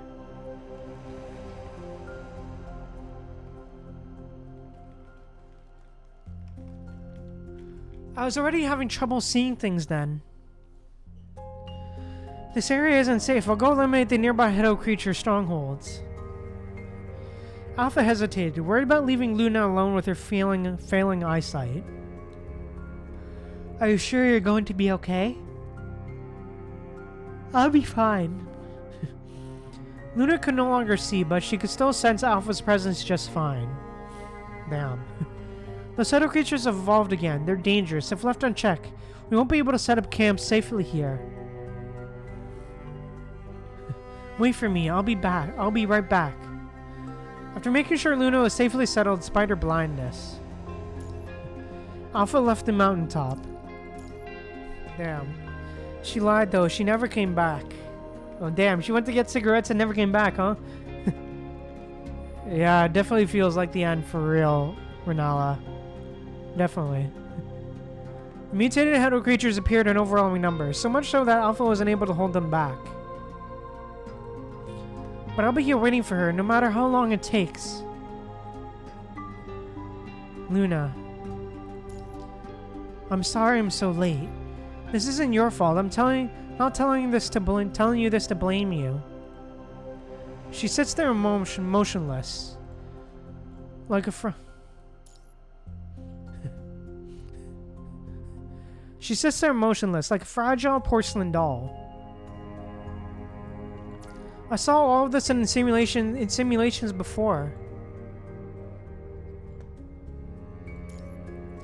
The future of swirling snow, where the plains are consumed by the red tide. Everyone dies one after another, until only she remains, sitting alone on this cliff. Damn. Luna tilts her head up as a droplet of tears quickly glimmers at the corner of her eye before it quickly vanishes.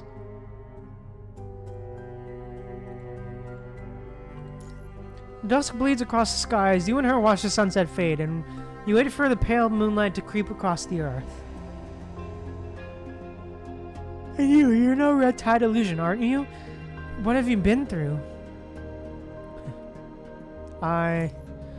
Memories of countless battles and endless days of ruminations become an overwhelming amount of words. For a moment, you don't know where to begin.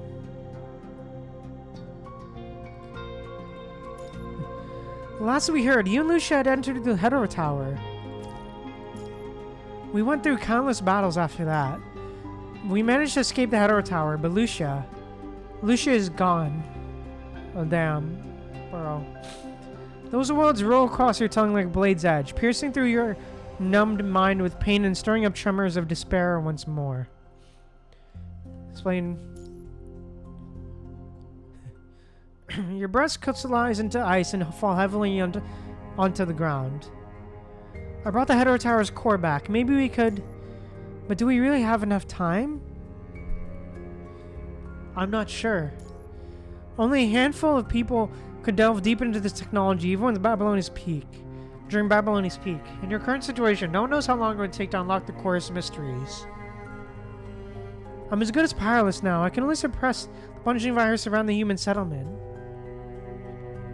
The red tide continues to mutate, and it's not even done yet. I'm not sure how much longer I can hold on. Noctis, I'm no hero for humanity. I can't save this planet.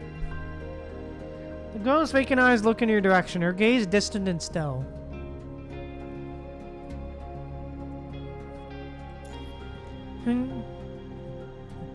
Only when your fingers nearly brush against her ice-cold cheek does she instinctively pull away.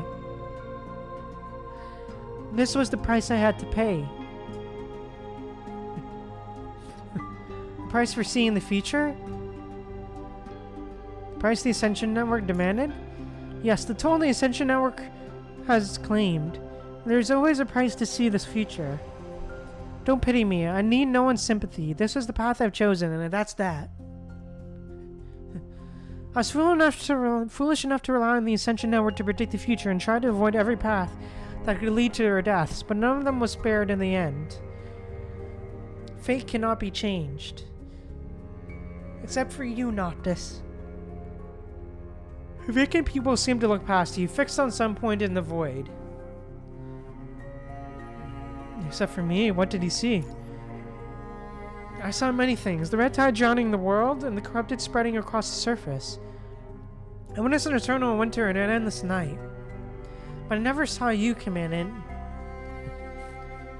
You mean... You never made it out of the tower in every future I simulated. You are the singularity of this world. Oh, damn. I see. The Ascension Network can only simulate based on what I already know. About you and me, about Babylonia, and about my sister. The simulations don't show clear outcomes. They're more like fragments of scenes.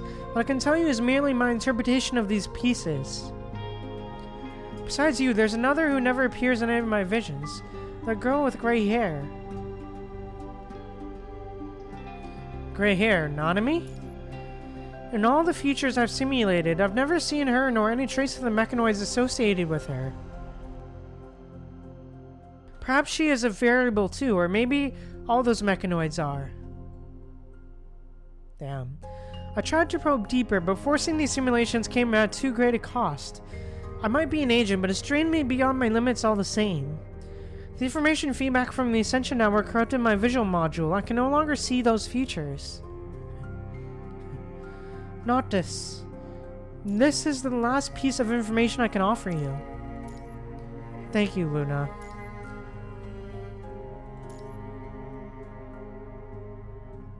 This time she does not pull away.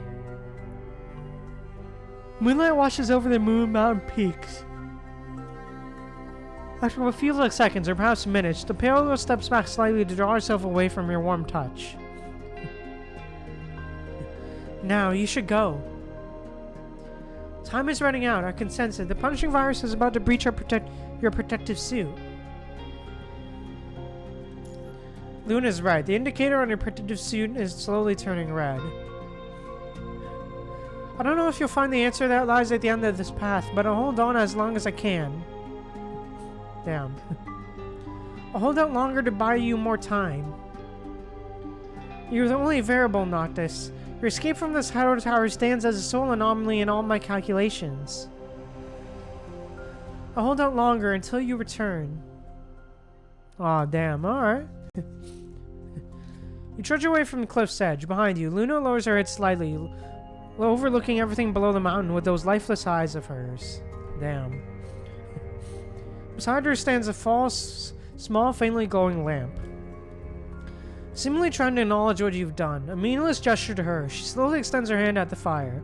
Upon touching the flame, she quickly withdraws her hand behind her back as if singed. I've been sitting here all alone for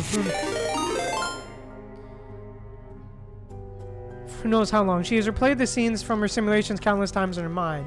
Hey, thank you so much, Gaming Dark Enforcer, for so much for the raid. Welcome, welcome, welcome so much. Thank you so much for the raid. Welcome, everybody. Welcome to the stream. Welcome, raiders. Welcome to the stream. Welcome.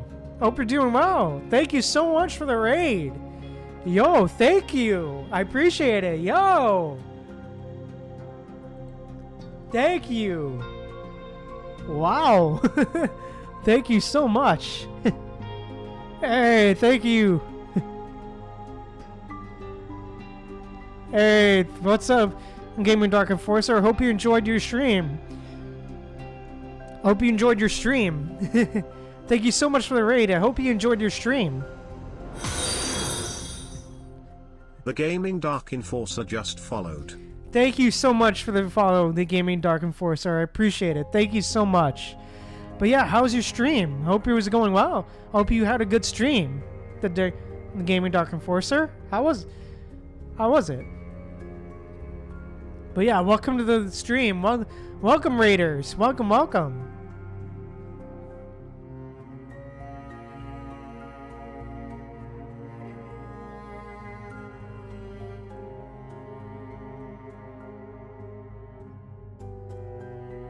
Oh, nice. I'm glad you had a good stream. Thank you so much. I'm glad you had a good stream. But yeah, as you can probably see, I'm currently playing reading some story right now. We actually just started reading the story to the chapter 32, to the end of the Galaxies. Which is chapter 32, which is nanami, which is the new nanami chapter, basically. But yeah, I'm glad you had a good stream, and I'm glad you had a good stream.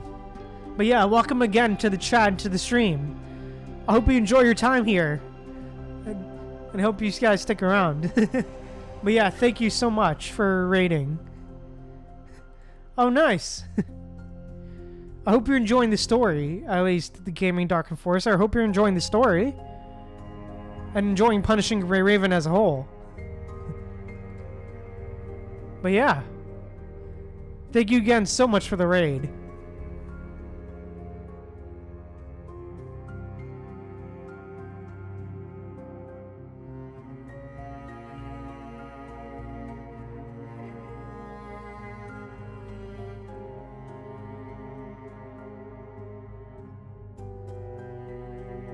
But yeah, quick introduction to myself. I'm Noctis Curios, a Catboy Assassin from Cyberpunk Futures also singer is at your service, and we are here, and we are reading. Oh, nice! You keeping the raid train going? Nice. I really appreciate the raid. I really do. Ah, nice. I appreciate you keeping the raid train going. Oh, nice. That's cool to hear. I hope you enjoy your stream. But yeah. Thank you so much for the raid and for the follow. I really do appreciate it. Thank you so much. But yeah.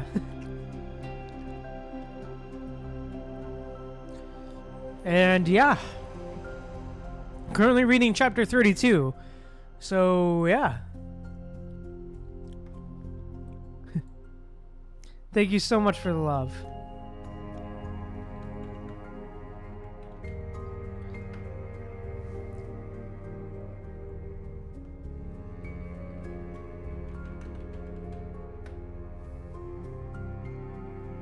But yeah, thank you so much for the raid. But yeah, I think we're here to continue the story and continue reading. So yeah, let's keep going.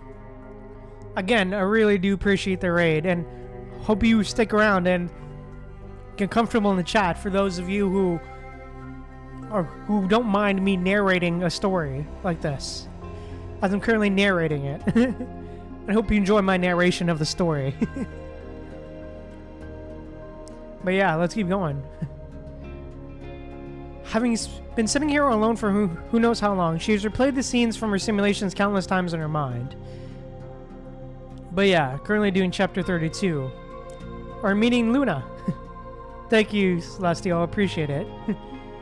She experienced their deaths countless times in her mind, and she thought she could no longer be moved by anything.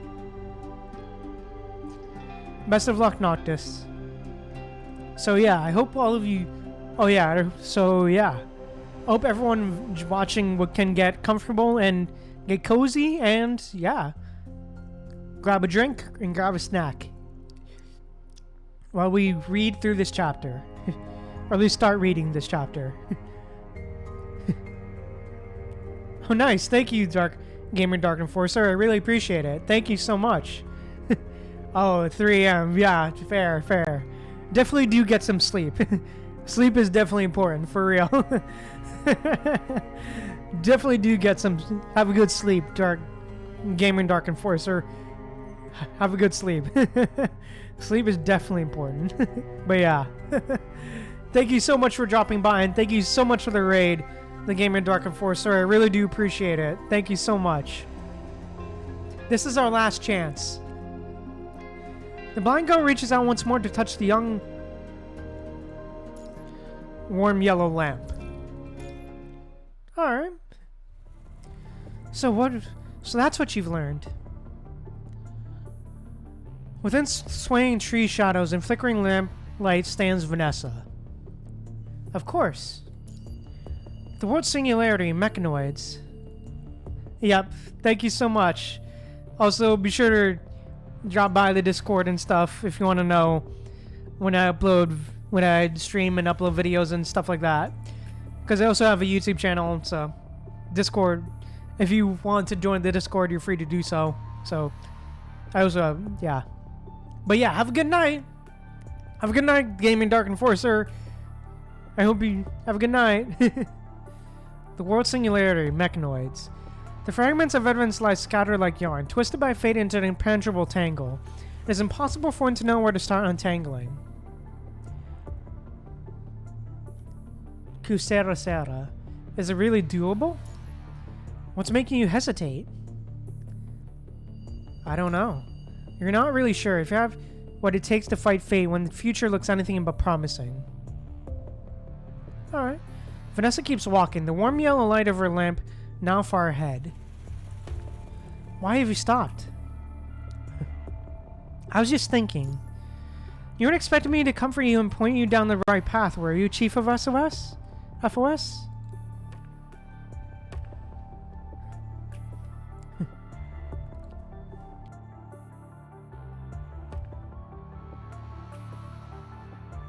Vanessa's signature sneer crosses her face again. Damn. Even if you did die in the Hetero Tower, you'd survive just fine here on Earth. Damn.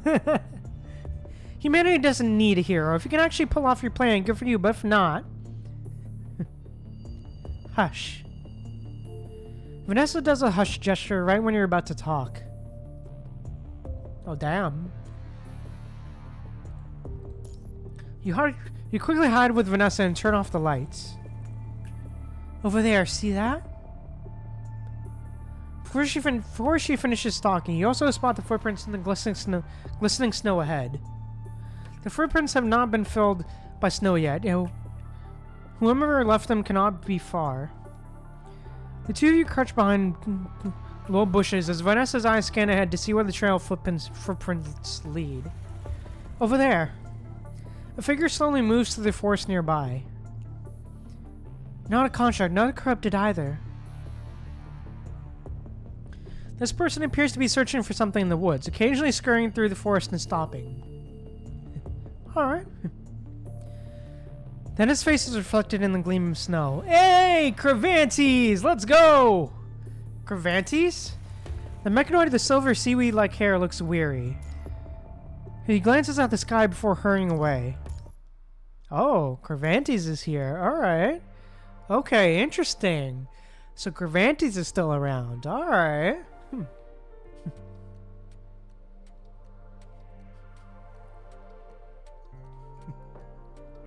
Interesting.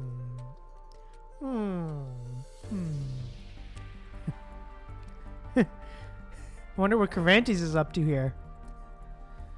But yeah. Rose in winter. Let's go. Under the hazy moonlight, the silver-haired mechanoid enters a nearby abandoned warehouse in a rush. A mechanoid. You know him? You don't actually think Babylonia is nothing about those self-proclaimed Church of Machina folks, do you? Well, there's no official documentation. Our squads have run into them every now and then during missions. Never thought I'd run into one at this hour, though. She disengages the safety of her weapon. The last time you saw Cravantes was at Airspace City when he handed you the key. Keep up. Having seemingly failed to find what he was looking for. Cervantes emerges from the abandoned warehouse with a stern face and quickly heads in another direction. Why are we following him?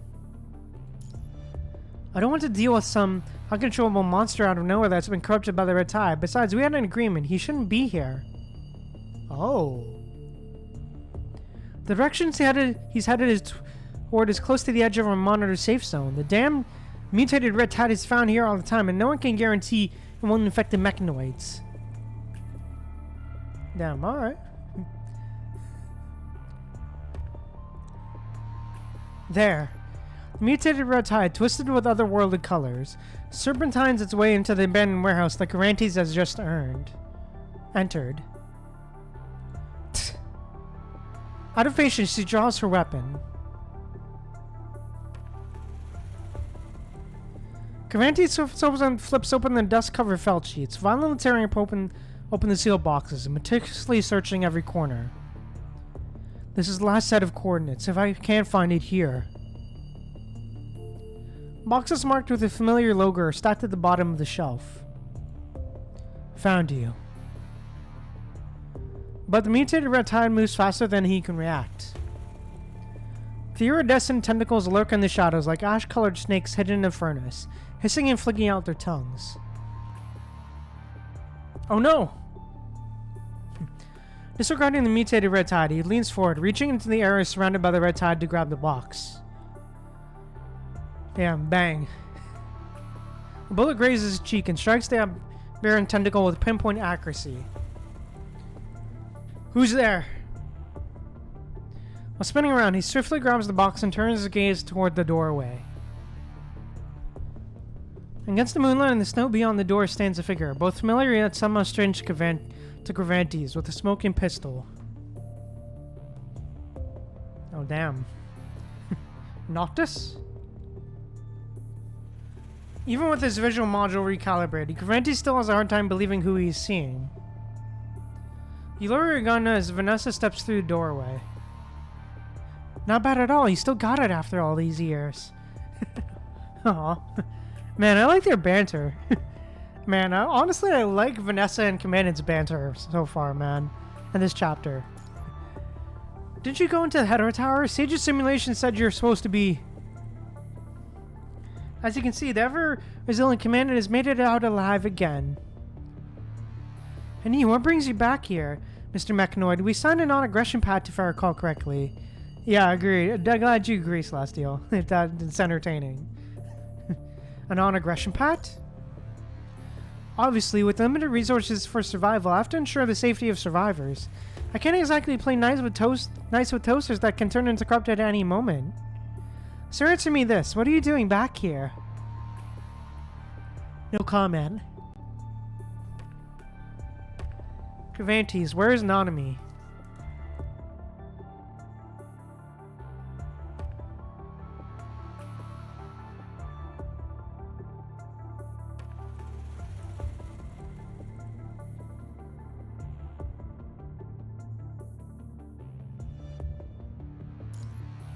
No comment. Oh, damn. So far, Makino has remained distrustful.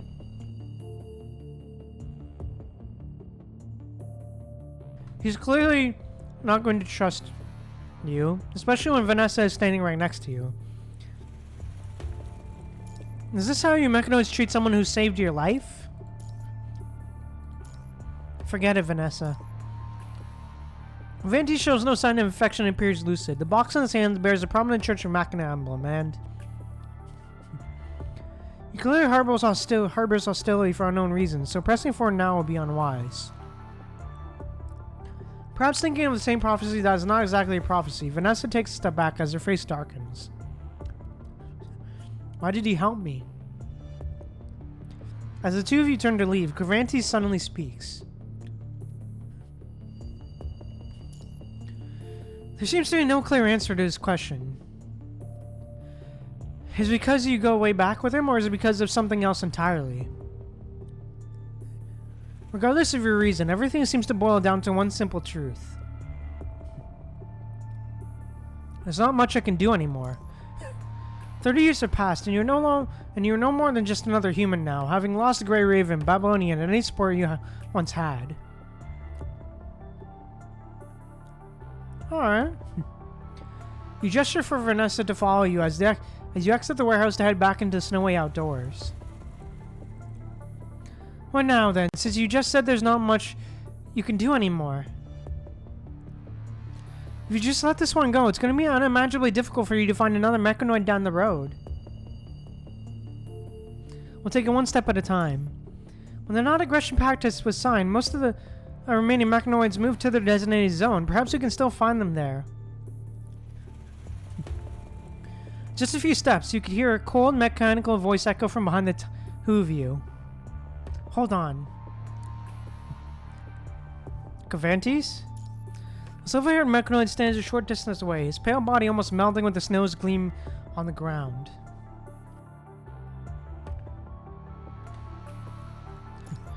Are you really Noctis? The one and only.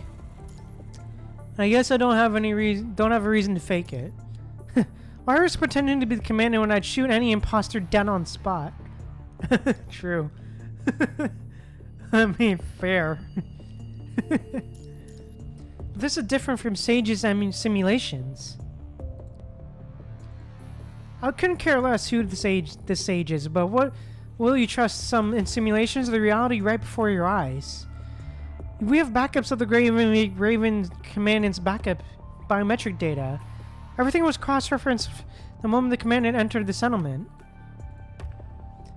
There are no traces of growth-accelerating drugs, and all biometric data was a perfect match. Rosa was the one outputting the data, and the folder used for comparison showed no signs of tampering. I've no obligation to tell you any of this, so you better have something worthwhile to say that justifies me standing here in the snow and wasting my breath. Damn. After a brief silence, Cavantes speaks again. Sage left Earth a long time ago. She didn't want to, intending to wait for Commandant's return before deciding, but her simulation showed that a war with humanity and more catastrophes would have been inevitable had the Church of Machina continued to stay on Earth. Sage tried everything she could to solve Earth's problems, but nothing worked. Damn. The head of her tower, the mutated Red Tide, she had no way to deal with any of these threats. In the end, she chose to leave Earth with the Church of Machina. What about you? I'm not a combat mechanoid, so can't start a war on my own, and besides, I don't want to leave this planet. I was born here, I grew up here, and I want to see how it all ends. Damn. He turns away and looks toward the distant horizon. I see, thank you for the information. Wait, I'm not done talking. Why are you back here? According to the pact we signed, you shouldn't be here. That box you're carrying, what's inside of it? The mechanoid instinctively shifts the briefcase behind him, averting Vanessa's gaze with hesitation. He does not doubt the authenticity of the person he is seeing, but he just cannot be sure if someone can remain unwavering after all this time. When resources grow scarce, any species, be it human or mechanoid, might turn on their own kind and change. Is this person truly still the same person worthy of Sage's trust? Damn. Don't do this, Vanessa. We only wanted to know if he was friend or foe. You've come to understand the situation on Earth since you were back. Everyone is on the edge and focused only on their own survival. Given these circumstances, pushing too hard and making a new enemy would not be wise. True, it would not be wise for real. I just want to make one thing clear, Cavantes. We can overlook your breach of the pact, but in return, I expect you to stand by what you said earlier. Don't instigate war or disturb the current balance. Already at the mercy of the mutated Red Tide, humanity lacks the strength to face additional enemies. Seeing that Cavantes shows no sign of aggression, you gesture for Vanessa to leave with you. You have barely taken 2 steps when Cavantes speaks again. Let's find somewhere more private to talk, Commandant. What? I was just being a little too cautious. It's been 30 years after all. Silver and Mechanoid steps forward. I will tell you everything in detail, including why I breached a pact to enter the human settlement and what exactly is inside this box. Alright. Not far away stands the abandoned aerospace city. No one knows where its inhabitants have gone.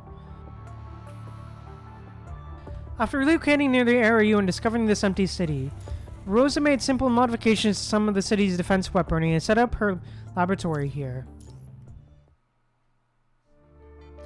Inside Aerospace City, the silver-haired mechanoid falls into deep thought, simply pondering where to begin. For once, Vanessa does not rush him, instead leaning casually against the doorframe.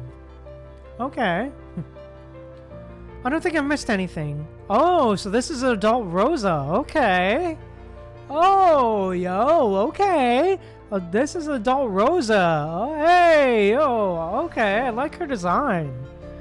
Yo, okay. I like Rosa's design. I like it. Oh, I like that. The door creaks. A purple-haired young woman slips quietly through the gap and casually takes a seat beside you. Rosa?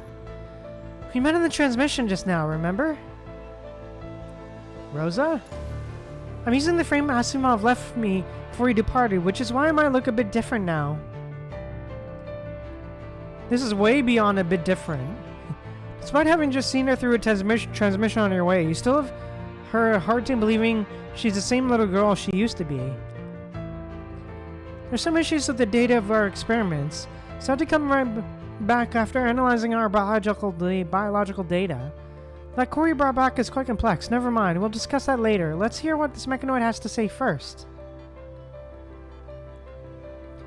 As Rosa's words fade, Cervantes finally turns around, ready to recount his tale of the past 30 years. Damn.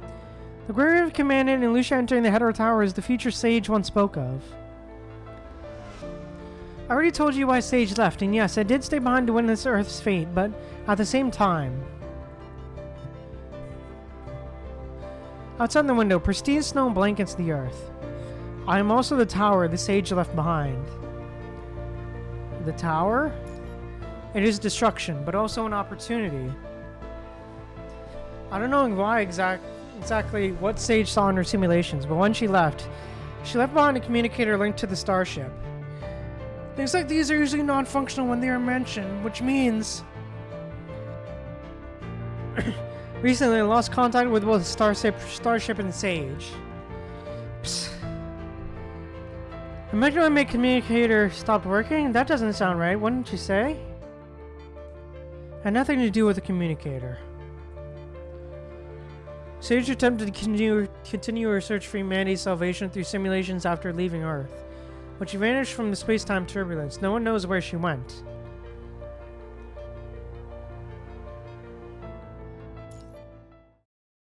Hey, hello, Cervantes, can you hear me? Hey, this is just a recording. If you're seeing this, it probably means nanami has run into some teeny tiny problems. Damn. But don't worry, I've left behind a mysterious treasure in the warehouse in Aerospace City. I don't know if Nanami's flash of genius was true, if the commandant would come back, or if that thing would even be useful. Listen up, Cervantes, remember this, if Commandant does come back, you absolutely must give Commandant the key to the warehouse I left you with. It's super important, okay? Don't forget to give it to the Grey Raven Commandant. Aww. Nanami's smile remains frozen on the age screen. She wears a frame you've never seen her in before, but her smile is exactly as you remember it. Oh yeah, don't show this video to the Commandant yet. The Commandant hasn't seen my new frame. I want to... Cervantes stops the video quietly. I don't have time to edit the video because I was short on time, so I plan to add some artistic touches to Sage's new look, but...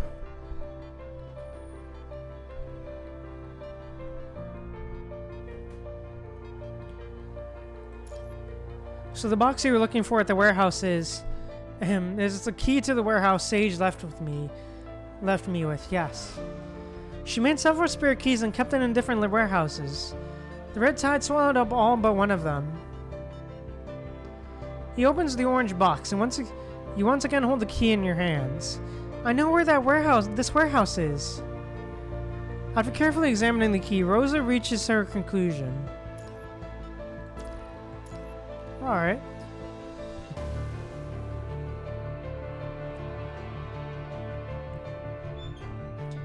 Long-sealed warehouse opens. As power returns, lights flicker to life. There's so many supplies here. She examines the stacks of boxes in the warehouse. Every seal in the boxes is meticulously labeled, categorizing their contents. Categorizing.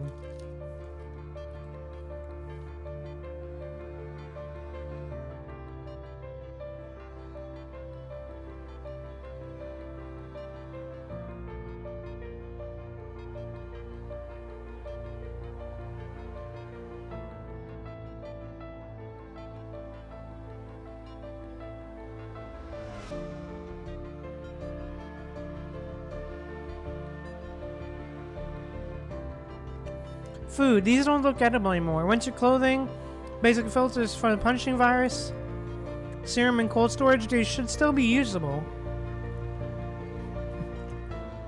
And there is, what's this? As the dust settles, a peculiarly shaped chair comes into view. This is a full sensory simulation device. An invitation. The nightmare, long buried in your memories, resurfaces once again. Expressing the metallic taste in your mouth, you maintain your composure and look at Corvantes. Did nanami say what it was used for? I'm afraid not. The last thing Sage said was to give this key to you. So perhaps you need to activate it to first understand what Sage intended it for. Even if we activate it, I'm afraid we don't have enough computing power to keep it running. Noticing everyone's gaze, Rosa taps her pen against the interface behind the chair. Before Asimov left, he gave me an encrypted document containing numerous experimental records about you, including the process of receiving certain data through the full sensory simulation device. The document contains very detailed data, such as how much of Gestalt's computing power is utilized. Gestalt is gone now. Yes, with Babylonia. Are there no alternatives? It's difficult. With the current resources, we won't be able to build an AI system with even 1/10 of Gestalt's computing power, even when include all the devices in this warehouse. Isn't Kowloon still around? Vanessa raises an eyebrow as she leans against the door frame with her arms crossed. Kowloon. Q? They didn't leave Babylonia? From what I know, Babylonia once sent representatives to Kowloon to negotiate, but they only arranged a portion of the population to enter Babylonia. Therefore, I'm positive that Huashu is still on Earth. Huashu definitely has enough computing power to activate this device, but Kowloon, does it really exist?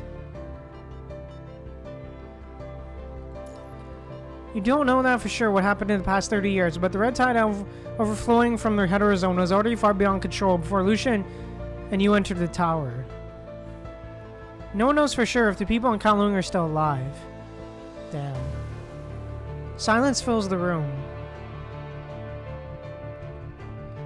Let's head toward Kowloon and take a look. I'd rather believe Kowloon is tougher than that. Pretty sure they figured out a way to stay safe, given that they chose to stay on Earth. Isn't that a bit risky?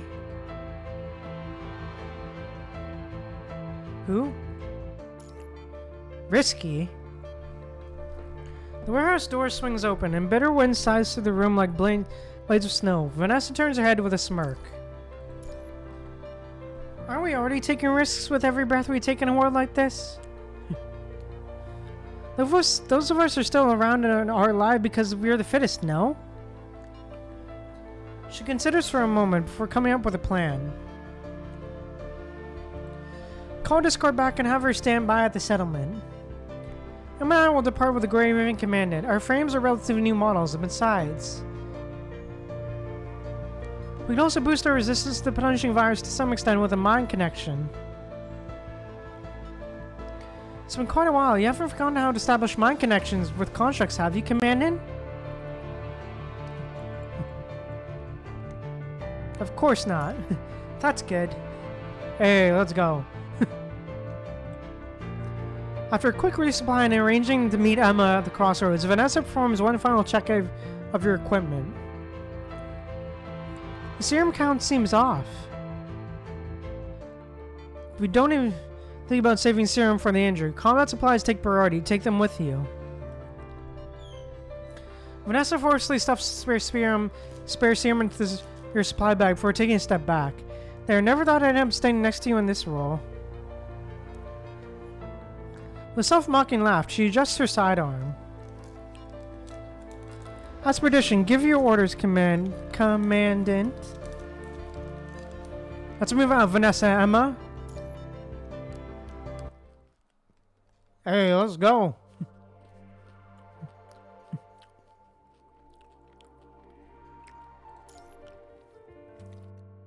So now Cavanti's explained, okay.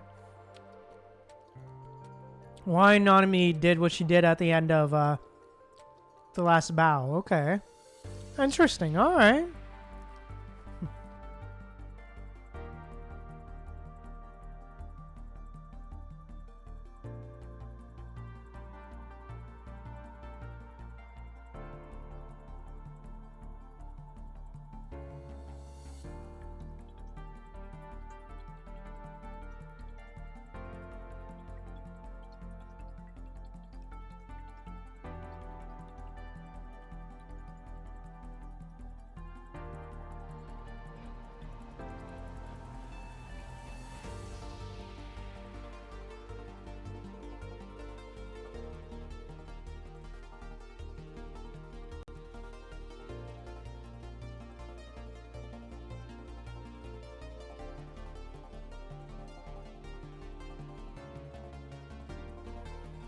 But yeah, this chapter is super interesting so far. But yeah, I'll be back in a sec. I just need to turn on the fan because it's getting a bit hot. So yeah, I'll be back in a few seconds.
Alright, we're back. We're back.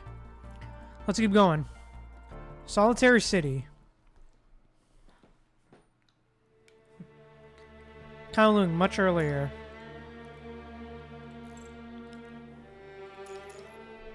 It seems like any other day, and nothing seems out of the ordinary. Neither good nor bad. Thanks, Celestial. On a day like this, where the people of Kowloon remain oblivious, disaster stirs like a snake emerging from the ashes, its forked tongue flicking with a hiss. On the brilliant night sky of Kowloon, a young girl stretches lazily. It's been a while since we last went on patrol together, Madame Pulau. Has it? I go on patrol all the time, though. Right. It's just that we don't cross paths all too often, huh? It's just she furrows her brow and hurries toward a malfunctioning record by the roadside. A sudden malfunction. Should I report this? Of course. We practice efficiency. Pulau diagnoses the mechanoid's error data and uploads the information to her terminal. Alright. 57th malfunction report received. Q frowns as she reviews the malfunction reports Huashu has printed. Are you done analyzing Huashu? Data missing, unable to provide detailed analysis. This makes 57 reports just for tonight. Can you trace the source of these malfunctions? Data missing, unable to provide detailed analysis. She lowers the report in her hand and gazes out the window. Lanterns start illuminating the city. Kowloon's night has only just begun. Alright.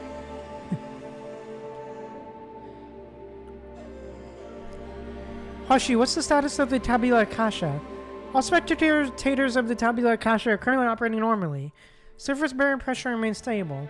The punishing virus concentration exceeds normal levels by 25.69%, but remains within manageable perimeters. Hey, nice. Her gaze grows intense as if trying to pierce through the ground to see the Tabula Akasha buried deep below. Alright. Hurry over here, quick!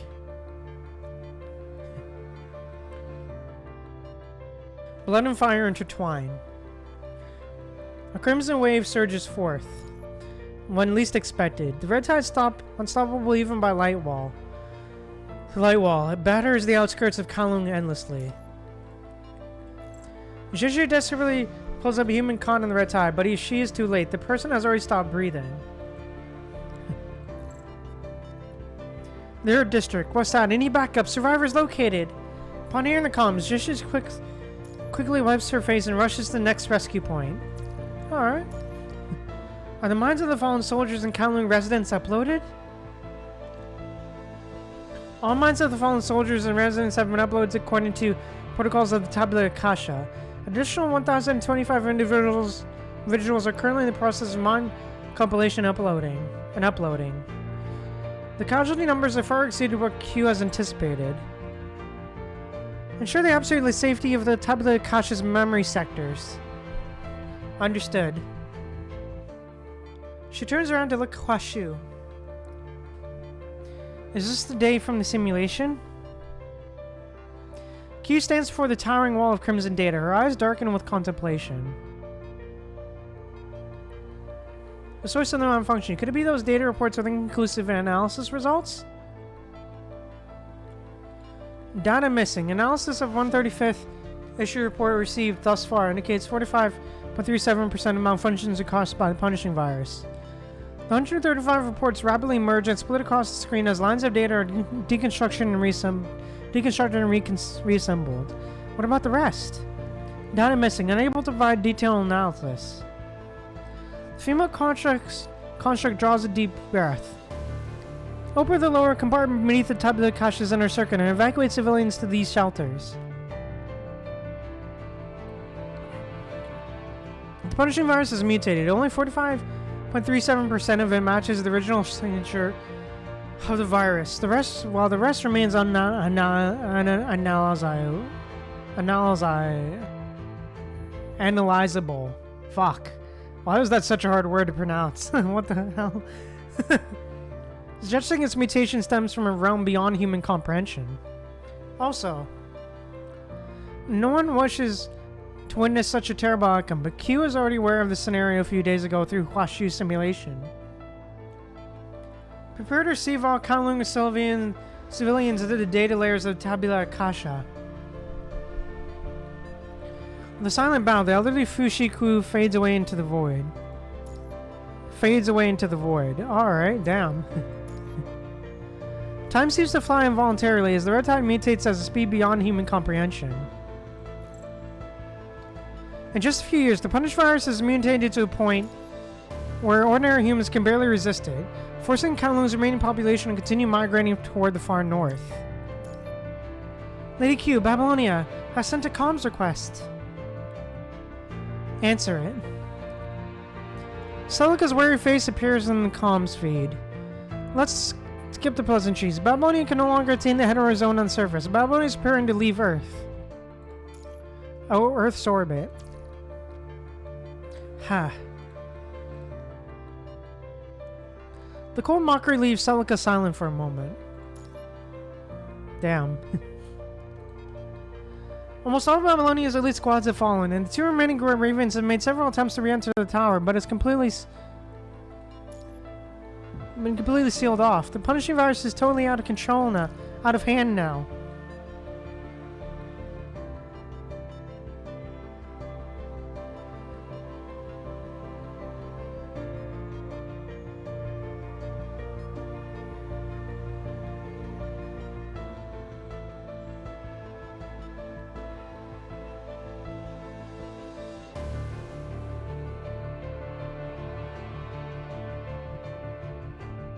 Yeah, definitely out of hand now, for real.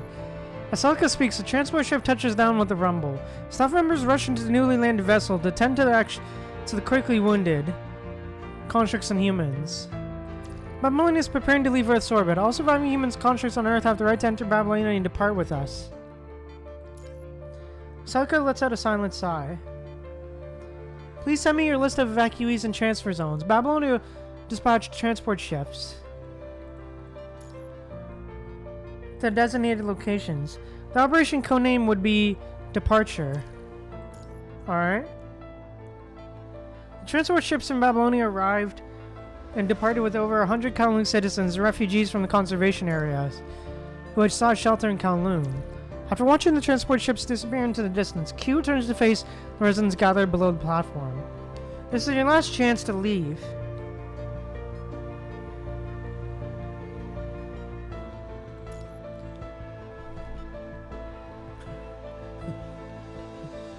Wow, these old bones aren't going nowhere.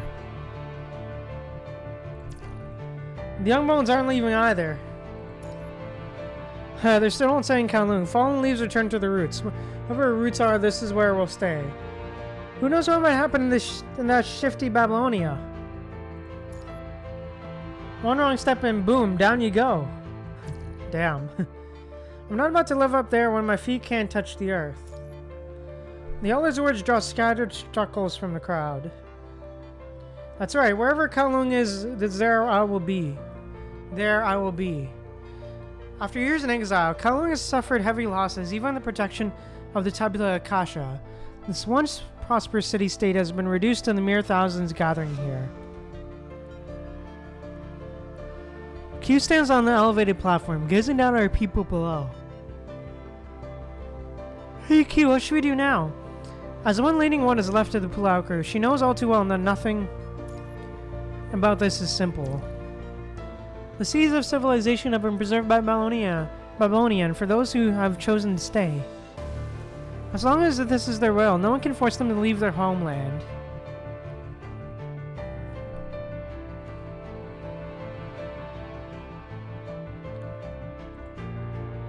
They chose to stay. Know exactly what's going on between this place. What's going on to become of this place? What's going to become of this place? Now shall make certain they see the dawn of victory.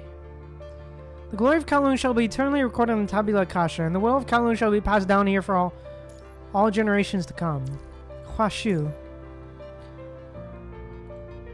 Prepare to receive the remaining civilians of Kowloon in the day delays of Tabula Akasha. Can the Tabula Akasha continue to operate without maintenance? Of course.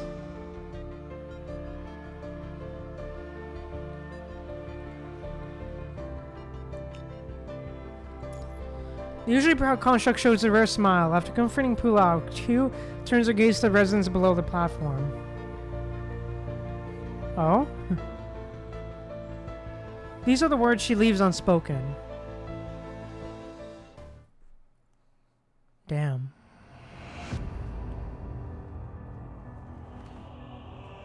Having finished battling the grotesquely shaped head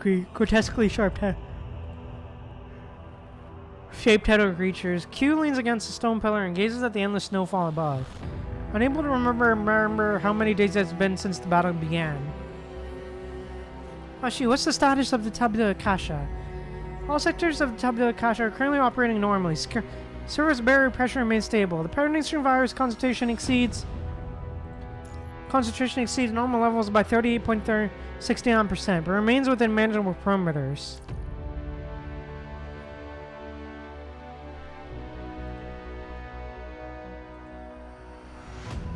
Her breath crystallizes into frost, carrying with it the heat of her overloaded body.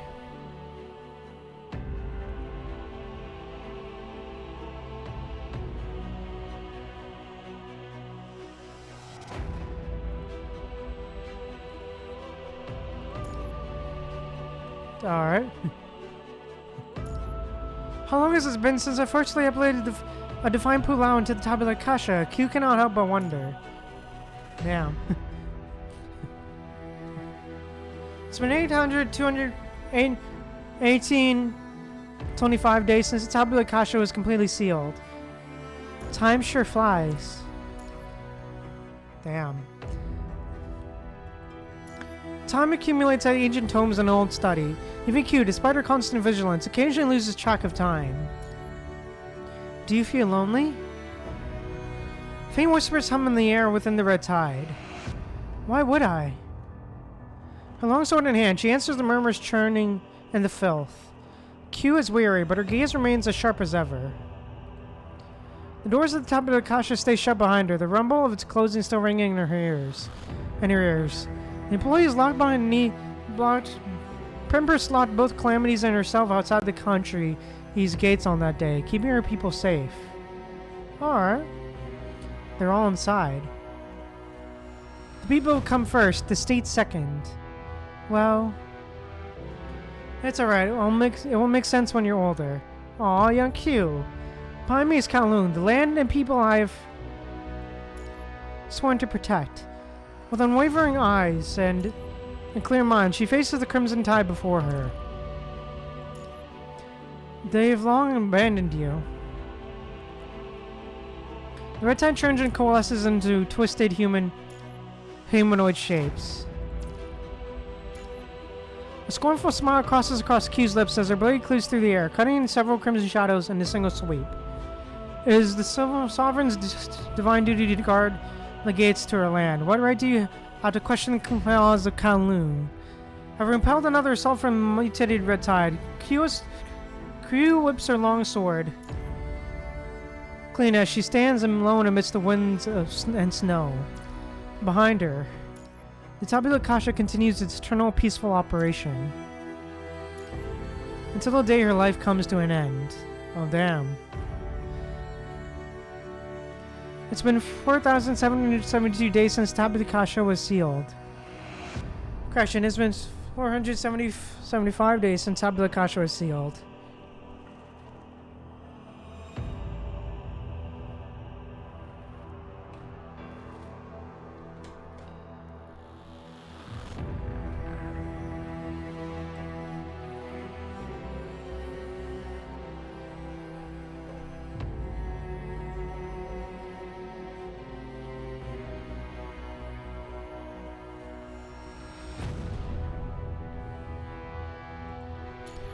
The memories of those lost days remain hazy to her. Did the mutated runtime corrupt her memory module during one of the battles? Did she spend those days in self-repair after sustaining heavy damage? Damn. As she channels the power to repair her frame, her life detection radar, having been silent this entire time, suddenly comes to life. Suddenly comes alive. Life signals? 3 red dots appear on the radar.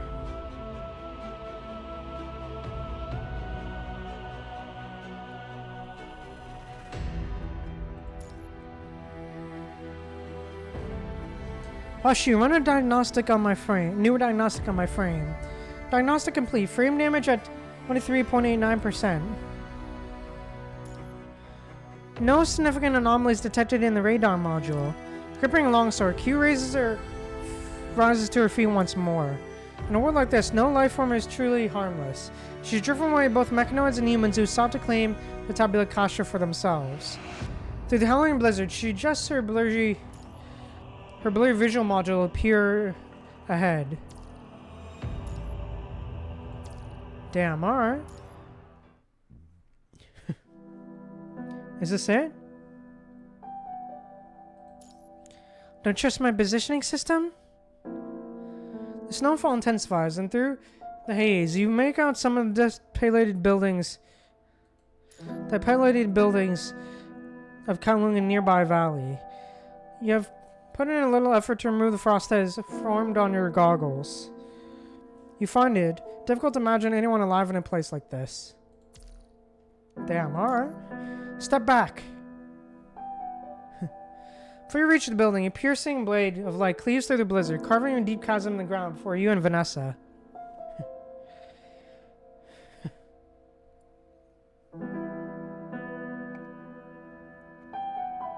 Q? That's impossible. As the howling wind gradually subsides, you see a familiar figure emerge from the thick blanket of snow. Yes, that's right. Graven Commandant? No, sword in hand.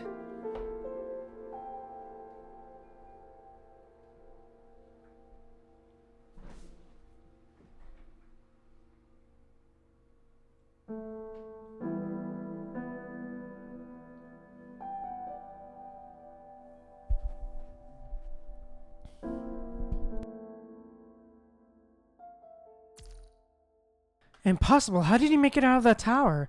Hoshu did perform simulations on alternative futures, but you couldn't have. Her eyes filled with suspicion. Q suddenly flicks her longsword and points its tip directly at your throat. So this is the Red Tide's latest trick. I really don't want to explain it again. Vanessa deflects Q's longsword with visible irritation on her face. This is Graven Commandant, Noctis. We made contact with the Commandant about a month ago in the ARU. An abandoned town along the ARU. I don't know if your frame still works, but you should at least be able to tell this one and I are genuine constructs. Damn. Q lowers her offensive stance as she studies the three of you with caution. She can indeed confirm that Vanessa and Emma, whom she has met before, are actually constructs, but you... I've simulated all sorts of features using Hoshu's power while guarding this place, but in every single one of them, you weren't there, Noctis. Show me that you are you and not just an illusion of the Red Tide came up with. The Red Tide can't replicate my appearance. Based on what you've learned from Luna, Vanessa, and Covantes, you've easily reached the conclusion. It may have to do with the unfathomable secret in you that mystified even Vonnegut, or perhaps even the phase that you never truly dissolved into the Red Tide. Either way, it can never turn into illusion with your face. Have you seen me in the Red Tide in the last 30 years?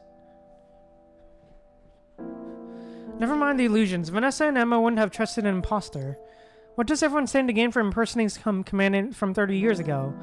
Sure, I don't see how anyone would stand to gain anything. Thoseith.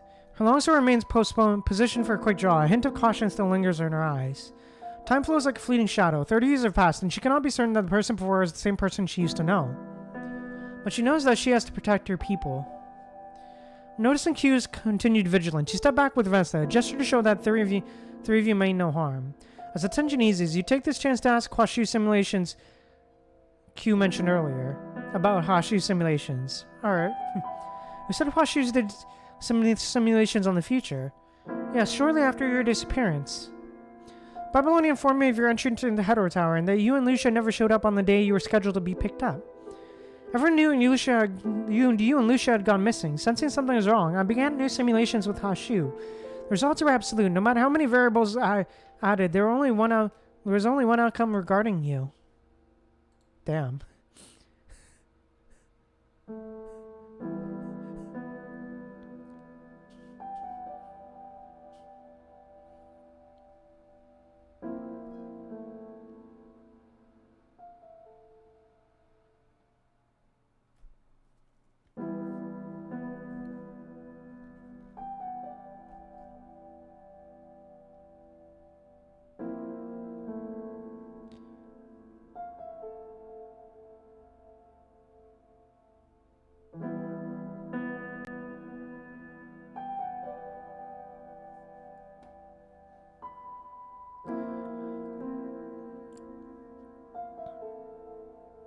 You're welcome. Regarding me, alright. You never made it out of that tower in all those simulations. That is the same outcome Luna ended up with during using the Ascension Network. If it were not for Lucia, you might not have made it out alive. My presence here now is the greatest variable of all. Indeed, your escape from the Hetero Tower suggests a possible singularity, a deviation from the predicted path. Tell me then, what brings you here? Snow falls heavily as the Sovereign of Kowloon stands before all she protects. Though her subjects are nowhere to be seen, she maintains the composure of one who holds destiny in her grasp. Flare in what has happened. Alright. Alright. With Emma's help, you find a sheltered corner away from the wind where you can recount everything to Q in detail. Everything that's happened in the Hetero Tower, the mechanoid you ran out into after you made it out, the full sensory simulation device Nanami left behind, and how you need Washi's computing power to contact this unknown Nanami. That's interesting. I never saw these mechanoids you mentioned in any Washu simulations either. After a moment of thought, she summons Washu. How much computing power do you need to keep the tabula kasha running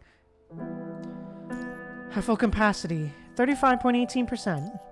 Reserve 40% and allocate all remaining computing power to the full sensory simulation device. The Q is silent approval. Emma quickly leaves and returns in a rescue vehicle with Rose and Graventis. They bring the full sensory simulation device with them and quickly start recalibrating it. During this time, you finally get a chance to voice your questions to Q, who stands before the door with her sword held close. Q, what happened to all the humans at Kowloon? The rest of us are all here. In the Tabula Akasha? Pretty bright, aren't you? After a moment of silence, Q turns to look at you. Perhaps there's just no way we'll be able to see what fate has in store for us. I factored in countless variables, even my personal entry into the tower, yet none of my simulations could predict you standing for me now. Life has taught me never to place my hopes on anyone but myself, and yet... She stands alone, her expression as cold and distant as the winter frost. Do make it count. Alright, it's good to go.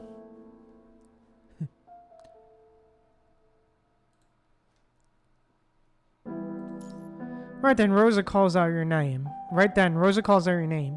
Commander, our test is complete. The device should be safe. Based on theoretical results derived from Asimov's notes. Except it couldn't enter the connection established by the simulation device. It requires a specific mind beacon, so cannot verify the validity of our results. Alright. That's good enough. Then should we establish the connection now? Let's do it.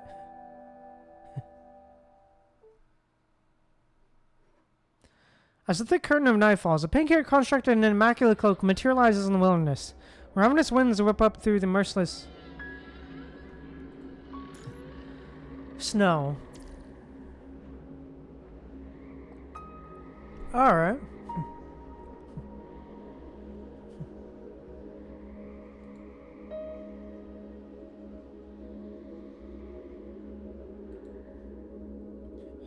Her tall figure faces in and out of space as she toys with two dice in her palm, the crystalline clicks echoing through the air. Alright. Not just making the same choice again, are you? Or are you going to provide a different answer? Let's wait and see if things turn out differently this time. A quivering hood obscures her smile. She tugs at her cloak and turns to leave. Alright, damn, okay, alright. Okay, curious. Also, I want to see the other choice as well. That wait a moment choice as well. So, yeah, let me just quickly go back and just skip through.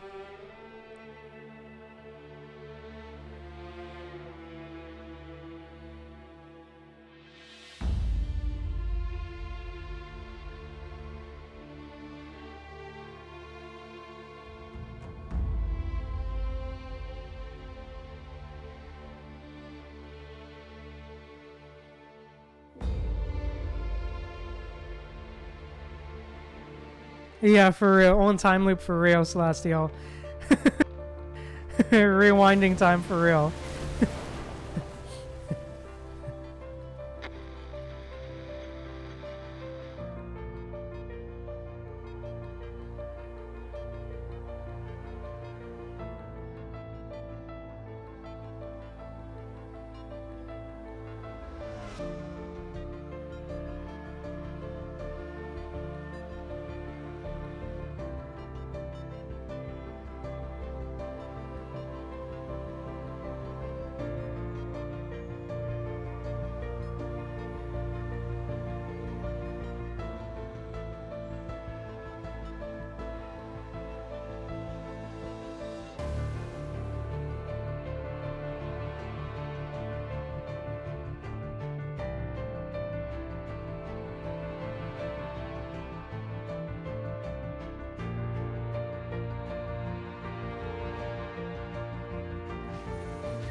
Almost there, almost there.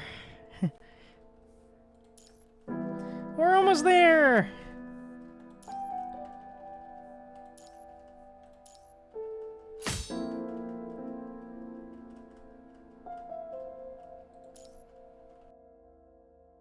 Yeah, 84 years later for real, Celestial.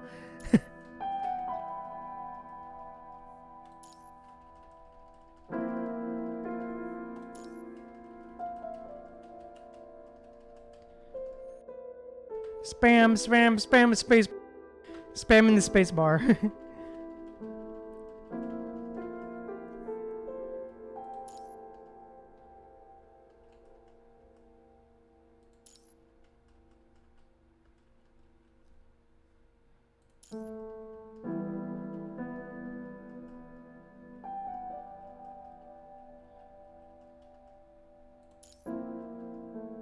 Wait, alright, there we go. Wait a moment. You have complete faith in Asimov's notes, but you cannot be sure if this is going to work, given that nanami is lost in what Cravantes called the chaos of the simulations. Will he really be able to reach her? With the complications piling up one after another, you do not know if you'll be able to bring back the singularity, the variables and hope. Unprecedented anxiety grips you by the throat, leaving the taste of iron and blood lingering in your mouth. Alright. Don't believe Messiah. I've said it before. Humanity doesn't need another savior. Vanessa's made her way to your side without you even noticing it. Even if we fail, we'll still find a way to carry on. We managed without you for this long. We'll live on just fine without you if we have to. Thanks.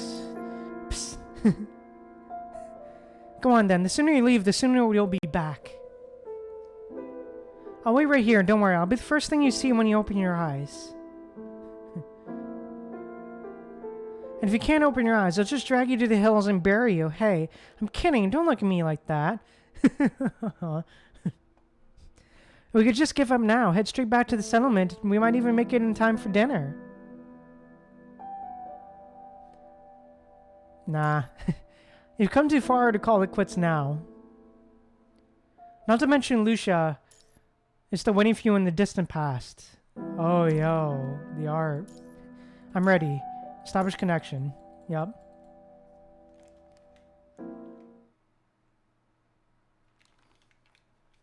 Yep, and then we've seen this. Yep. There we go. And episode number 7. Apocalypse Voyage. Let's go.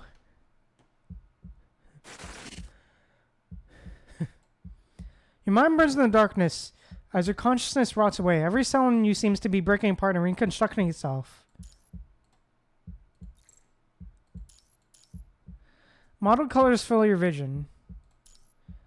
Then time means nothing to you anymore until a voice pulls your mind from the bottomless abyss.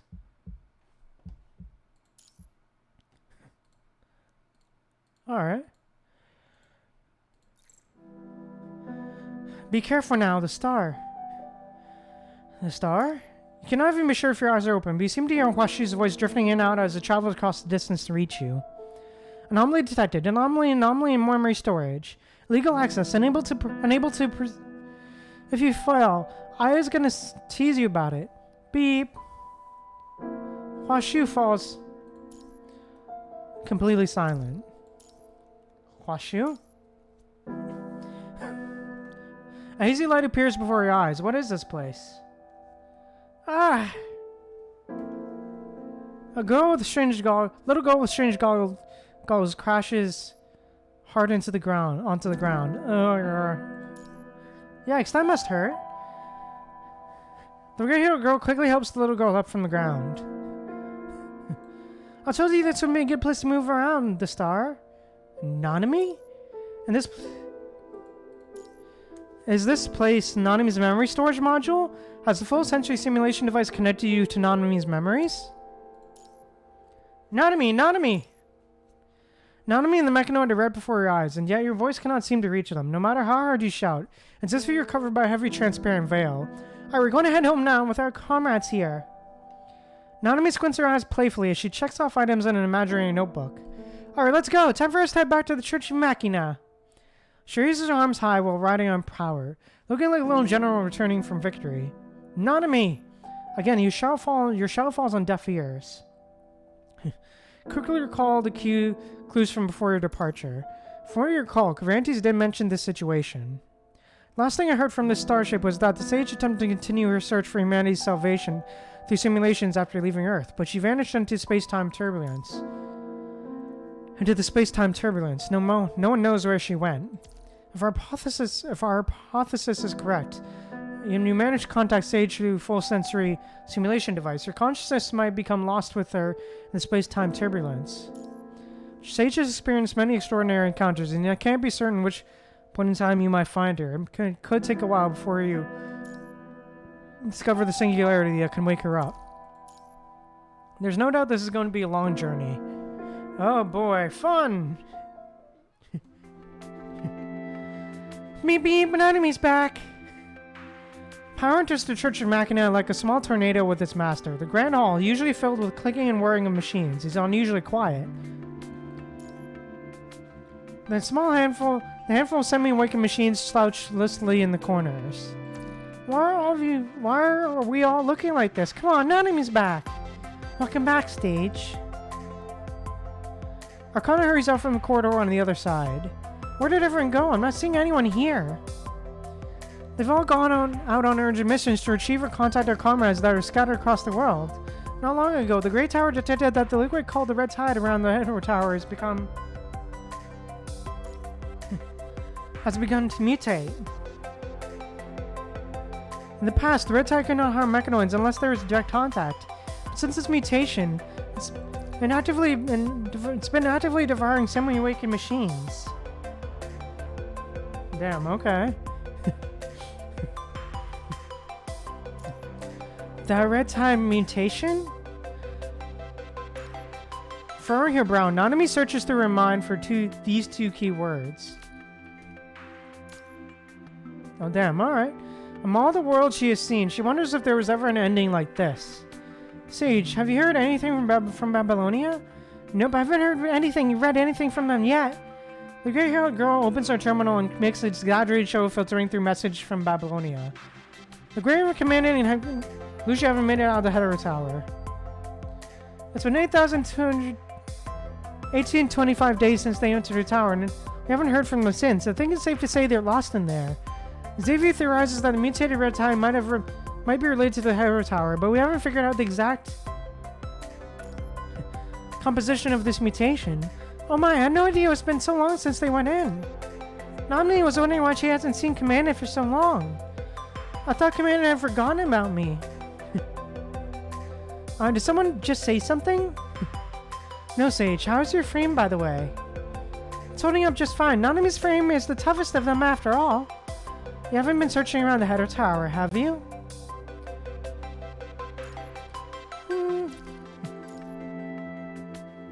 Damn.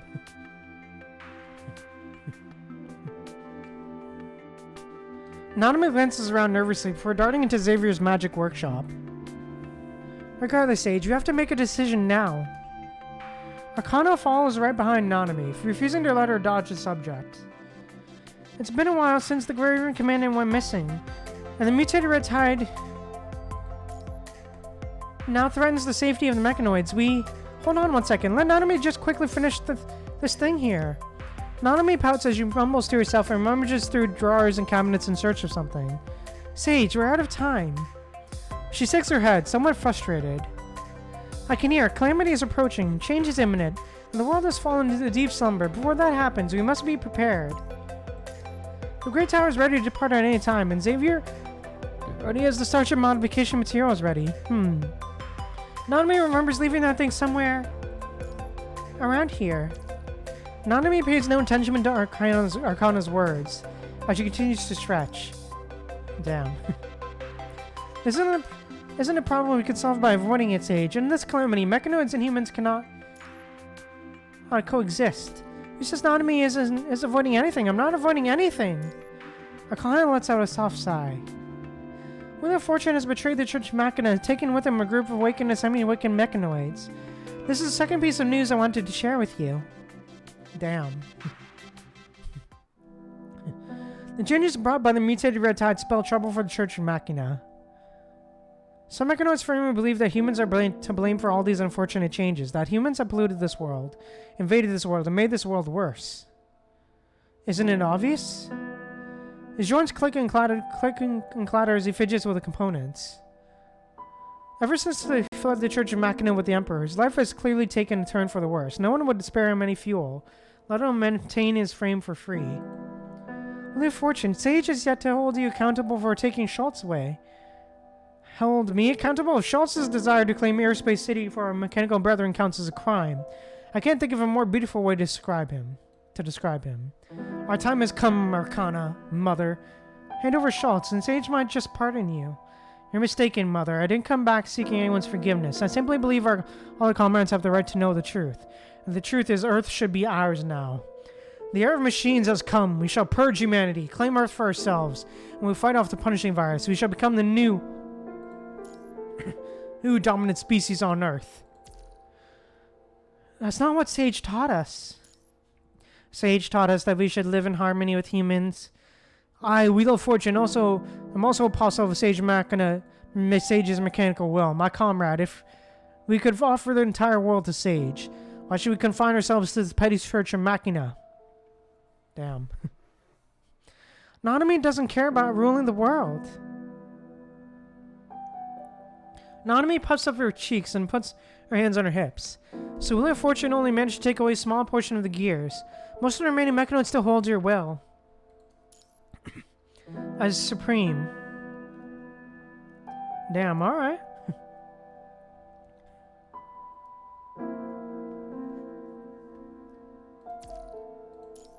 Nanami frowns and pouts. Soldier's a bad guy, but I don't really know what to do about him. We could punish Zero for letting Schultz and Wheel of Fortune escape by temporarily restricting her to Church of Machina, but Wheel of Fortune and Schultz.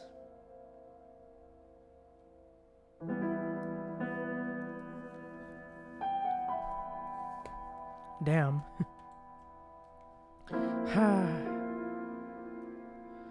Arcana really sees Nanami troubled, rarely sees Nanami troubled.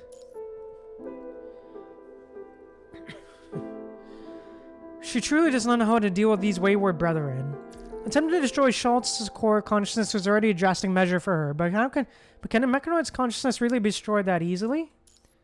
Schultz's core is essentially just a string of code. And no one knows how many copies he has made of himself. Theoretically, he could be hiding anywhere in the data flow. She lets out another heavy sigh. Even without Arcana pointing it out, she has already noticed signs of something going wrong. Oh, the art. The air around her is twisting. The girl's body descends in infinite darkness and is almost about to dissolve.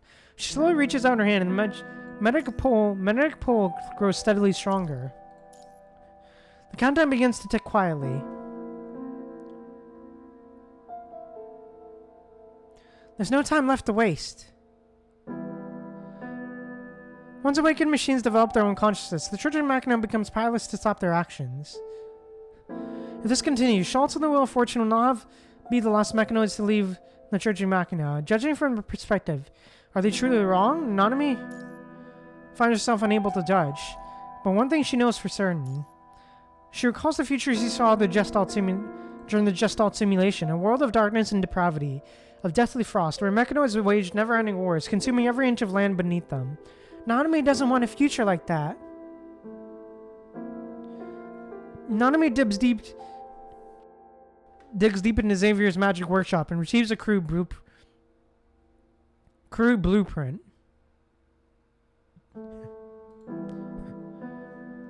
She holds it up to the light and squints at the design she completed long ago. Where's Xavier? He said he needed to retrieve something important from the abandoned warehouse nearby. Many news about what I asked him to make? He mentioned it was the laboratory before he left. The collaboration is complete and good for use any time. Is that Sage's new frame? Of course, this is the most powerful frame I've ever come up with myself. After rummaging through every corner, Nanami finds the incubation pod housing a construct. She draws back the curtain covering the glass window, lost in thought. Alright. What a unique frame. Arcana follows closely behind and sees Nanami lying motionless in the incubation pod. Of course, Nanami put a lot of work into it. I thought Sage would come up with something more mature. No, Nanami wouldn't want that. The memory of a girl with silver gray hair surfaces in Nanami's mind. She shakes her head repeatedly, seemingly trying to cast a spectral figure out of her mind. I've changed my mind. Nanami doesn't want to be the big sister anymore. I just want to stay here on Earth and live together with Commandant and all these people. But we're running out of time. In the hall, several semi-awakened machine children play together, blissfully ignorant. Regardless of what happens next, she should first lead her kin away from looming danger. This is the responsibility she must bear as Sage Machina.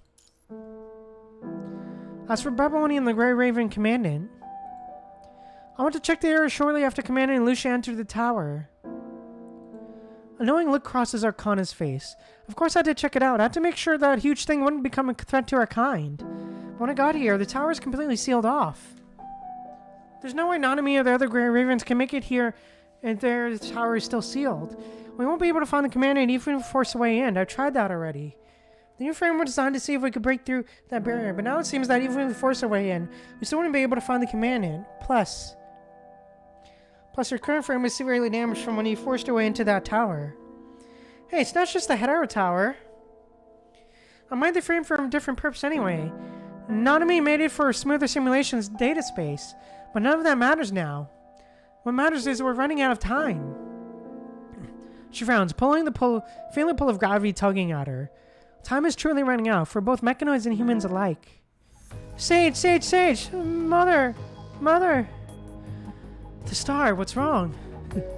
Arcana patiently kneels down to comfort the frightened mechanoid. It's out there! The strange red wave is flooding in! Aya told me to hurry and fight Sage. The expression on the star's mask changed rapidly as she sobs uncontrollably. Aya says the red wave broke through the Great Tower's defenses. She says the protective barriers in place seem to have failed. The red wave might be getting stronger than it was before. This star is actually really cute, man. I like it. Oh, she's really cute. Aww.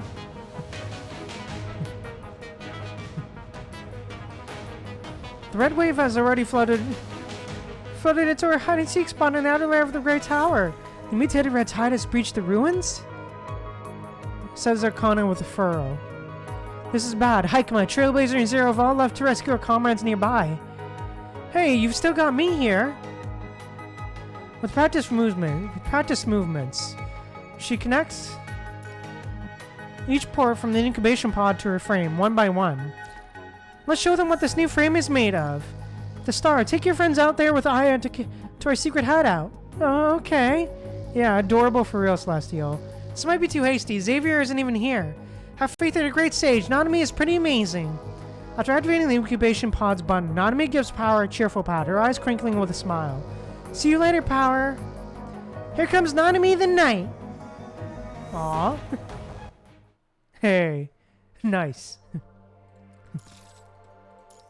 But yeah, I wanted to quickly do something because I believe there's also another thing as well. There's another path as well, other more detail as well. So yeah, I just want to...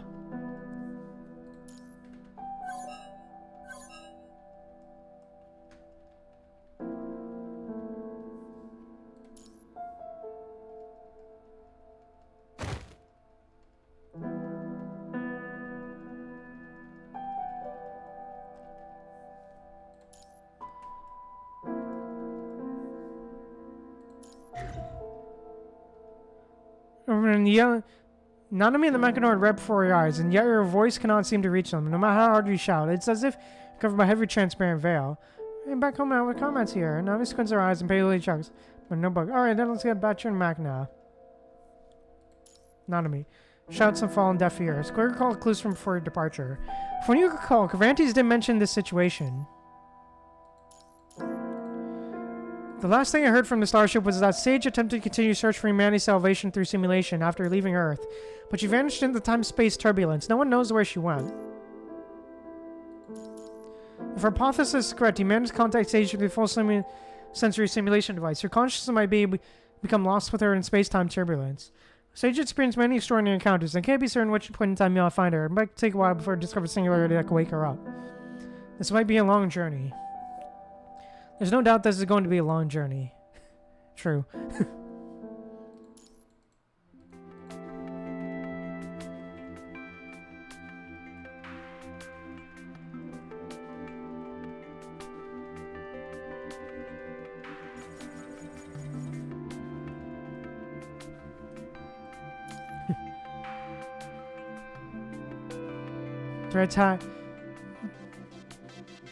Red time mutation for her and Brown search mind for two key words. Among the world she has seen, she wonders if there are anything like this. Sage, have you ever heard anything? Alright.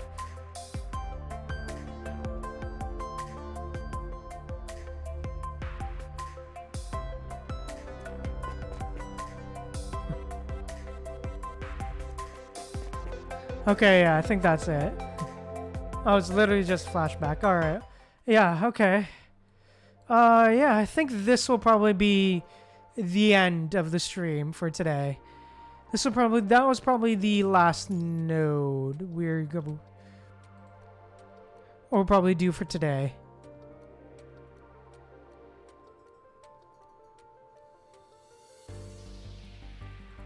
Yeah, this will probably be the last node we do for today. Actually, no. Let's do this last one real quick. Ruins outskirts of the Great Tower. As the mutated Red Tide assaults the outer defense of the Great Tower, Aya, the medical robot, sprints toward the Church Machina, its tiny mechanical legs scurrying frantically as a wailing semi-awakened machine on its back. Carries a wailing semi-awakened mechanoid on its back. Following Nanami's orders to return and gather her friends, the star feels flustered. She stammers response to her friend's calls. Got it. Aye, this way. The star's enhanced visual module whirs to life in her goggles as it scans intently for a shorter path. Sage is on her way to saving us now. Stupid Aya, the right way is here. The star's optical guidance proves faulty as a towering wall suddenly looms before them. Oh no. I know I screwed up. Boom. Hey. Sage, there's a path this way. Ta-da! This is how Nanami makes an entrance. Say, Sage, don't worry, Nanami, he's here to save the day. Hey, let's go. Alright, gameplay time. Let's go! Gameplay time. Movement of Recon Robot 2154 is restricted. Assistance is required.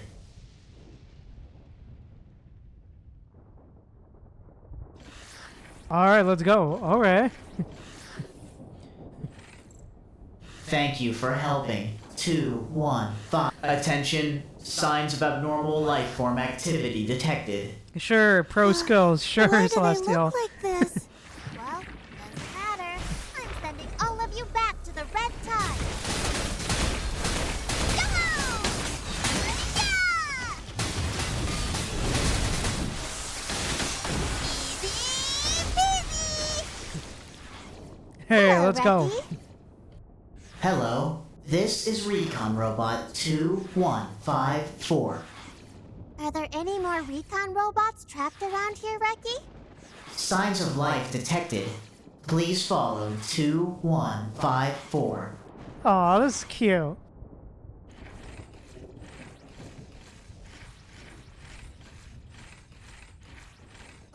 The way is blocked. Take this.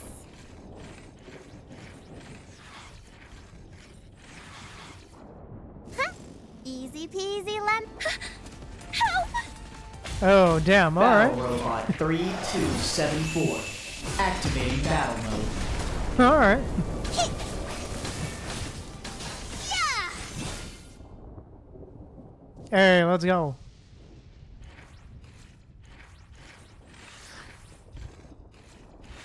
Is it Babylonia coming for rescue?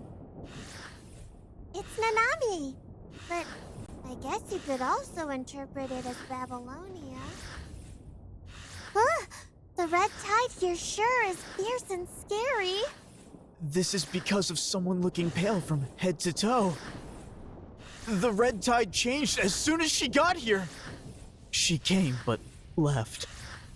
And thank God she left, or else we all would have been long gone. Someone that looks pale. She showed up in the red tide?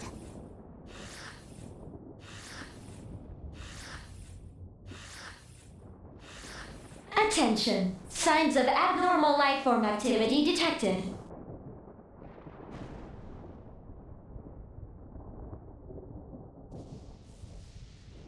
Alright, let's go. Alright, let's go. Hey, let's go. Hey! Oh, damn it. We're too late. Aw. This isn't right. This looks nothing like when she was still in the red tide. Does that mean Cradle entered the hetero tower too? Oh? Oh! Story time. Phew. Hey, Hikema! Thank goodness Hikema made it back in time. No way could have saved all these people otherwise. It's just a shame we lost some supplies while we were at it. If Sage hadn't made the quick decision to switch frames, the red tide would have been flooded this area by the time Trailblazer and I made it back. And those humans over there. She turns to look at the humans huddled in the corner, trembling in fear. They were residents of a nearby conservation area before the red tide flooded it. Chased by the red sludge, they fled to nearby ruins. Humans shouldn't be here. These people should have died instead. We should have thrown them into that red sludge when we could. If it weren't for these humans, we could have saved more of our own kind if we had just ignored these people and gone straight to save ours. Mommy! Damn. Among the quietly huddled crowd, a little girl burst in tears, terrified of the imposing mechanoid before her. There, it's okay. The hooded girl, clearly too young to be the child's mother, holds the little girl tightly in her arms. Trailblazer, stop it. Hikema stares at Trailblazer, who just lashed out at the humans with a serious look. It's okay, little one. Nanami kneels down and gently pats the little girl's head. Hey, check this out. She opens her palm to reveal a tiny speck of light hidden within. The speck of light expands, forming two tiny stars that dance through the air. Huh? Distracted, the little girl sniffles and carefully watches the stars in Nanami's hand. Alright, this one is for you. The tiny star transformed into a hair cable and finds its place in the little girl's hair. And this one is for you, Laser. Now, the obviously enlarged tiny star bunks heavily against Laser's head as Nanami makes her declaration. There we go, Laser. Mechanoids and humans should get along. Don't you bully humans. The Trailblazer flares up again, having spun a few rounds. It's all because of that weirdo in the red sludge. I could have brought out our people back, but there's nothing I could do when the red sludge got the two of them. Come out, fight me to the death, you freak. Did you say you saw some red weirdo in red tide? That's scary. The Church of Machina erupts into chaos, is now awash in wailing and cursing. Sage, are you really sure about this? She does not know if humans and mechanoids can truly coexist in peace. It's going to be okay. Hey, let go of that human! In an instant, some conflict breaks out, and another mechanoid lifts up a screaming human and high into the air. The coexistence between humans and mechanoids is not as simple as she previously imagined. In this short period alone, friction between mechanoids and humans has resulted in 15.5 incidents, with that extra 0.5 being... Phew, good thing I made it here before they started fighting. Sage. If this goes on, are things really going to be okay? The Church of Machina has never taken in humans before. Things should work out eventually, right? Nanami gets along great with the Commandant. The Commandant never gets angry at Nanami. Everything's gonna be fine. Anyway, let's leave them be for the time being. Nanami hums an unfamiliar tune as she walks towards Xavier's magic workshop. Hey, nice. Damn, alright, nice. But yeah, I think with that said, that's probably where I'm gonna. This is probably the last node, and where I'm gonna end stream here for today. So yeah, it's probably where I'm gonna end stream. So yeah, I think with that said, thank you so much for tuning in. I will be streaming again on Wednesday at 3 p.m. EST for more Genshin to complete the Genshin event that we started on last week. We'll be finishing that event. And also, I am announcing that we will be doing a Discord watch party tonight, probably. We'll probably do the Discord watch party thing tonight as well. So yeah, anime watch party tonight as well. So yeah, I think with that said, yeah, it will be fun, Celestial. So yeah, I hope you guys will show up and join in the fun. But yeah, I think with that said, this is probably where, yeah, I love him too, Celestial. But yeah, I think with that said, this is probably going to end stream here for today. So yeah, thank you guys so much for watching. If you enjoyed, please drop a like on the stream. And also, if you want to see more, be sure to drop a subscribe and drop a follow. Let me know what you thought of the stream down in the comments below. And thank you guys again so much for tuning in and being here. And yeah, remember to stay humble and be kind to people. I'll see you guys later.